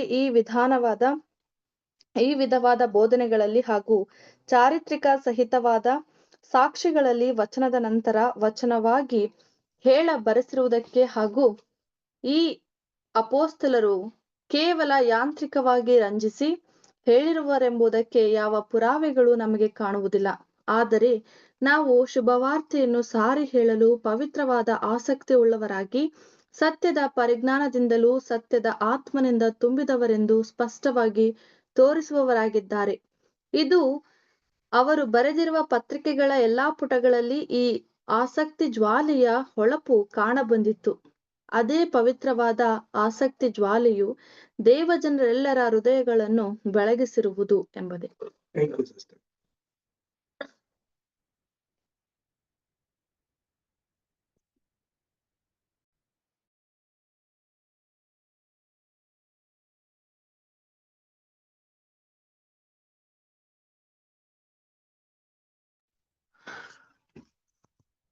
ಆತ್ಮೀಯ ಸಹೋದರ ಮತ್ತು ಸಹೋದರರೇ, ಈ ವಾಗ್ದಾನದ ವಿಚಾರಗಳನ್ನ ನಾವೀಗ ಸ್ಟಡಿ ಮಾಡುವಂತವರಾಗಿದ್ದೀವಿ. ನೋಡಿ, ಇದರಲ್ಲಿ ಇದ್ದಂತ ಒಂದು ಹಲವಾರು ವಾಗ್ದಾನಗಳು, ಅಂದ್ರೆ ಹೊಸ ಒಡಂಬಡಿಕೆಯಲ್ಲಿ ಮೂಲಕವಾಗಿ ಬರೆದಂತ ಒಂದು ವಾಗ್ದಾನಗಳಲ್ಲಿ ಪ್ರಮುಖವಾಗಿ ಅಪೊಸ್ತಲ ಪೌಲನೇ ಹೆಚ್ಚಿಗೆ ಬರ್ದಿರೋದು ಅಂತ ಅಂದ್ಬಿಟ್ಟು ನಮ್ಗೆ ತಿಳಿಸ್ತಾ ಇದ್ದಾರೆ. ಇದರಲ್ಲಿ ಇವರು ಶಾಸ್ತ್ರಗಳನ್ನ ಒಂದು ಜ್ಞಾನಗಳನ್ನ ಕಲ್ತಿದ್ರ ಅಂತಂದ್ರೆ ಖಂಡಿತವಾಗ್ಲು ಅಪೊಸ್ತಲ ಪೌಲ್ ಬಂದು ಆಲ್ರೆಡಿ ಅವರು ಒಂದು ವೆಲ್ ಎಜುಕೇಟೆಡ್ ಆಗಿದ್ರು, ಅಂದ್ರೆ ಪೂರ್ಣ ಒಂದು ಶಿಕ್ಷಣನ ಹೊಂದಿದ್ರು. ಅದಾದ ನಂತರ ಕ್ರಿಸ್ತನ ಸಂಗಡ ಅವರು ಬೆರೆತು ಇನ್ನೂ ಒಂದು ಸ್ವಲ್ಪ ವರ್ಷಗಳ ಕಾಲ ಇನ್ನು ಹೆಚ್ಚಾದಂತ ಒಂದು ಜ್ಞಾನನ, ಪರಲೋಕದ ಒಂದು ಜ್ಞಾನಗಳನ್ನ ಇನ್ನೂ ಕೂಡ ಹೊಂದ್ಕೊಂಡ್ರು ಪ್ರಿಯರೇ. ಹೊಂದ್ಕೊಂಡು ಅವರು ಬರ್ದಿರುವಂತ ಎಲ್ಲಾ ಗ್ರಂಥಗಳಲ್ಲೂ ಕೂಡ ಅವರು ಪ್ರತಿಯೊಬ್ಬರಿಗೂ ಕೂಡ ಒಂದು ಉತ್ತೇಜನಗಳನ್ನ, ಮನೋಭಾರಗಳನ್ನ, ಅವರಲ್ಲಿದ್ದಂತ ಒಂದು ಮನೋಭಾರನ ಮತ್ತೊಬ್ರಿಗೂ ಕೂಡ ಒಂದು ಅಗ್ನಿಯ ರೀತಿಯಲ್ಲಿ ದಹಿಸ್ಕೊಳ್ಳೋ ತರ ಅವರ ಒಂದು ರೈಟಿಂಗ್ಸ್ ಆ ರೀತಿ ಇತ್ತು. ಅವರ ಒಂದು ಲೇಖನಗಳು ಆ ರೀತಿ ಪ್ರತಿಯೊಬ್ಬರಿಗೂ ಕೂಡ ಉತ್ತೇಜನ ತರೋ ರೀತಿಯಲ್ಲೇ ಇತ್ತು ಪ್ರಿಯರೇ. ಇವರು ಬಳಸಿದಂತ ಒಂದು ಪದಗಳು, ಇವರು ಹೇಳ್ದಂತ ಒಂದು ವಾರ್ತೆಗಳಿದೆಯಲ್ಲ, ಅದು ತುಂಬಾ ವಿಶೇಷವಾಗಿಯೂ ಒಂದು ಪ್ರಮುಖವಾಗಿಯೂ ಇತ್ತು ಅಂತ ಅಂದ್ಬಿಟ್ಟು ನಾವು ನೋಡ್ತೀವಿ ಪ್ರಿಯರೇ. ಇದರಲ್ಲಿ ಮೂಲವಾಗಿ ಅಪೊಸ್ತಲ ಪೌಲನು ಅನೇಕ ಪತ್ರಿಕೆಗಳನ್ನ ಬರಿಬೇಕಾದ್ರೆ ಅವರ ಒಂದು ಮಧ್ಯದಲ್ಲೇ ಹೋಗಿ ಆ ಒಂದು ಸಭೆಯಲ್ಲಿ ಇದ್ದಂತ ಒಂದು ಲೂಪ್ ಹೋಲ್ಸ್ ಗಳನ್ನೆಲ್ಲ ನೋಡಿ ಆ ಒಂದು ಸಭೆನ ಈ ರೀತಿ ತಿತ್ಕೊಳ್ಳಿ, ಈ ರೀತಿ ನೀವು ಗ್ರಹಿಸ್ಕೊಳ್ಳಿ, ಇದೇ ತರ ಮುಂದೆ ಬರುವಂತ ದಿನದಲ್ಲೂ ಕೂಡ ನಡೆಯುವಂತ ಘಟನೆಗಳಿದೆ, ಇದನ್ನ ನೀವೇ ಈಗ ತಿತ್ಕೊಳ್ಳಿ ಅನ್ನೋ ರೀತಿಯಲ್ಲಿ ಪ್ರತಿಯೊಬ್ಬರಿಗೂ ಕೂಡ ತಿದ್ದಿ ತೀಡಿಸಿ ಆ ಒಂದು ಶಿಕ್ಷಣಗಳನ್ನ ಸಮೃದ್ಧಿಯ ಕೊಟ್ರು ರೀ. ಇದೇ ತರ ಶಿಕ್ಷಣಗಳನ್ನ ಹೆಚ್ಚಾಗಿ ಯೇಸು ಕ್ರಿಸ್ತರು ಕೂಡ ಶಿಷ್ಯಂದಿರಿಗೂ ಕೂಡ ಕೊಟ್ರು, ಹಲವಾರು ರೀತಿಯಲ್ಲಿ ಗ್ರಹಿಸಿದ್ರು, ತಿಳಿಸಿದ್ರು. ಇದನ್ನೇ ಇವರು ಕೂಡ ಮಾಡ್ಕೊಂಡು ಹೋಗಿದ್ದಾರೆ ಪ್ರಿಯ ಸಹೋದರ ಮತ್ತು ಸಹೋದರರೇ. ಸೊ ಮೂಲವಾಗಿ ನಾವು ನೋಡ್ಬೇಕಾದ್ರೆ ಈ ಒಂದು ಅಪೊಸ್ತಲರ್ಸ್ಗಳಿಗೆ ಕೊಟ್ಟಿರುವಂತ ಒಂದು ಪ್ರೇರಣೆಗಳು, ಅಂದ್ರೆ ಹೇಳಿರೋ ಅವರ ಒಂದು ಮನಸ್ಸಿಗೆ ಬಂದಂತ ಒಂದು ಪ್ರೇರಣೆಗಳಲ್ಲಿ ಏನು ಅಂತ ನಾವು ನೋಡ್ಬೇಕಾದ್ರೆ, ಮೊದಲನೇದಾಗಿ ಅವರು ಇಡೀ ಸಭೆನ ಅವರು ಒಂದು ಒಗ್ಗಟ್ಟಾಗಿ ಇಟ್ಕೊಂಡ್ರು. ಎರಡನೇದಾಗಿ ಅವ್ರು ಯಾವುದೇ ಒಂದು ತಪ್ಪಾದಂತ ರೀತಿಯ ಒಂದು ವಿಚಾರಗಳನ್ನ ಅವರು ಬರ್ದಿಲ್ಲ. ಮೂರನೇದಾಗಿ ಅವರು ಪ್ರತಿಯೊಬ್ಬರಿಗೂ ಕೂಡ ಪ್ರೇರಣೆ ಹೊಂದೋಗೋ ತರ ಮನೋಭಾರಗಳನ್ನ, ಅವರಲ್ಲಿ ಇದ್ದಂತ ಒಂದು ಮನೋಭಾರ ಮತ್ತೊಬ್ರು ಕೂಡ ಧರಿಸ್ಕೊಂಡು ದೇವರ ಒಂದು ಹೆಚ್ಚಾದಂತ ಒಂದು ಕರ್ತವ್ಯನ ಮಾಡ್ಲಿ ಅನ್ನೋ ರೀತಿಯಲ್ಲೇನೆ ಇದನ್ನು ಕೂಡ ತಿಳಿಸಿದ್ದಾರೆ, ಬರ್ಸಿದ್ದಾರೆ ಪ್ರಿಯರೇ. ಇದನ್ನೆಲ್ಲ ಮಾಡಿಸಿದ ಯಾರು ಅಂತ ನಾವು ನೋಡ್ಬೇಕಾದ್ರೆ ಯೇಸು ಕ್ರಿಸ್ತರು ಮತ್ತೆ ತಂದೆ ದೇವರು. ಪ್ರಿಯ ಸಹೋದರ ಮತ್ತು ಸಹೋದರರು, ಇದೆಲ್ಲ ಯಾರಿಗೋಸ್ಕರ ಅಂತಂದ್ರೆ ನಮಗೆ, ನಿಮಗೋಸ್ಕರ. ಇಷ್ಟೆಲ್ಲ ಅವರು ಪ್ರಯಾಸ ಪಟ್ಟಿರೋದೇ ಯಾರಿಗೆ ಅಂತಂದ್ರೆ, ಒಂದು ಚಿಕ್ಕ ಹಿಂಡು ಈ ಒಂದು ದೇವರ ಒಂದು ರಾಜ್ಯದಲ್ಲಿ ಇಡೀ ಲೋಕಕ್ಕೆ ಒಂದು ಮಾದರಿಯಾಗಿ ಬಂದು ಪರಲೋಕದ ಒಂದು ಸಿಂಹಾಸನದಲ್ಲಿ ಸೇರ್ಲಿ ಅನ್ನೋದಕ್ಕೇನೆ ಇಷ್ಟೆಲ್ಲ ಒಂದು ಪ್ರಯಾಸಗಳನ್ನ ಪಟ್ಟಿದ್ದಾರೆ ಪ್ರಿಯರೇ. ಮುಂದೆ ಬರುವಂತ ಒಂದು ಯುಗದಲ್ಲೂ ಕೂಡ ನಮ್ಗೂ ನಿಮ್ಗೂನು ಕೂಡ ಈ ಒಂದು ಅವಕಾಶಗಳನ್ನ ದೇವರು ನೇಮಕ ಮಾಡಿದರೆ ಆ ಒಂದು ಪ್ರಕಾರ ನಾವು ನೀವು ನಡೆಯೋದಕ್ಕೆ ಪ್ರಯಾಸ ಪಡುವಂತರಾಗಿರೋಣ. ದೇವರು ಈ ವಾಕ್ಯಗಳನ್ನ ಆಶೀರ್ವದಿಸ್ಲಿ. ಸೊ ನಾವು ಇಲ್ಲಿಗೆ ನಾವು ಸ್ಟಾಪ್ ಮಾಡೋಂತರಾಗಿರೋಣ ಕ್ಲಾಸ್ನ. ಮುಂದಿನ ವಾರ ನೆಕ್ಸ್ಟ್ ಸ್ಟಡಿ ನಾವು ಮಾಡೋಣ.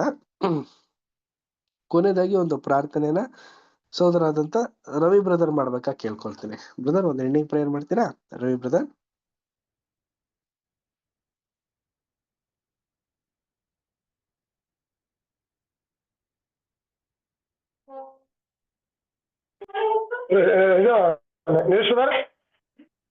ಬ್ರದರ್ ಒಂದು ಎಂಡಿಂಗ್ ಪ್ರೇಯರ್ ಮಾಡಿ ಬ್ರದರ್. ಮಾಡ್ತೀನಿ ಅನ್ಮ್ಯೂಟ್ ಮಾಡ್ಕೊಂಡಿದ್ದೆ ಸೌಂಡ್ ಇತ್ತು. ಕ್ಲಿಯರ್ ಆಯ್ತಾ? ಕೇಳಿಸ್ತದೆ ಬ್ರದರ್. ಪ್ರಾರ್ಥನೆ ಮಾಡಿಕೊಳ್ಳೋಣ.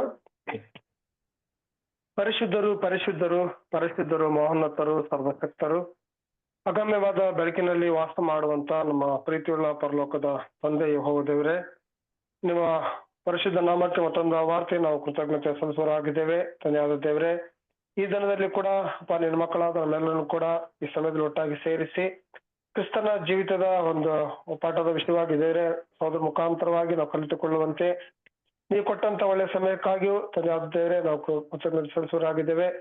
ಅಪ್ಪ ಇದುವರೆಗೂ ಕೂಡ ಅಪ್ಪ ಕಳೆದ ವರ್ಷದಲ್ಲಿ ಇದೇ ಒಂದು ಸಬ್ಜೆಕ್ಟ್ ವಿಷಯದಲ್ಲಿ ದೇವರೇ ಸಹೋದರನ್ನು ಉಪಯೋಗಿಸಿ ಅವ್ರನ್ನು ಕೂಡ ಇನ್ನೂ ಹೆಚ್ಚಾಗಿ ಪವಿತ್ರಾತ್ಮನ ಶಕ್ತಿಯನ್ನು ಕೊಟ್ಟು ನಡೆಸಿದ್ದೀರಿ. ಈ ಬಂದಿರುವಂತ ವರ್ಷದಲ್ಲಿ ಕೂಡ ದೇವರೇ ಅಪ್ಪ ಮುಂದಿನ ದಿನಗಳಲ್ಲಿ ಪ್ರತಿ ವಾರಗಳಲ್ಲಿ ಕೂಡ ದೇವರೇ ಒಂದು ಕ್ರಿಸ್ತನ ಜೀವಿತದ ಬಗ್ಗೆ ನಾವು ಇನ್ನೆಚ್ಚು ತಿಳ್ಕೊಳ್ಳುವಂತೆ, ಒಂದು ಕ್ರಿಸ್ತನ ಒಂದು ಹೆಜ್ಜೆಜಾಡಿನಲ್ಲಿ ನಡೆಯುವಂತೆ ಎಲ್ಲಾ ಸಹೋದರಗಳನ್ನು ಕೂಡ ವಿಶೇಷವಾಗಿ ಬಲಪಡಿಸಿ ನಡೆಸ್ರಿ.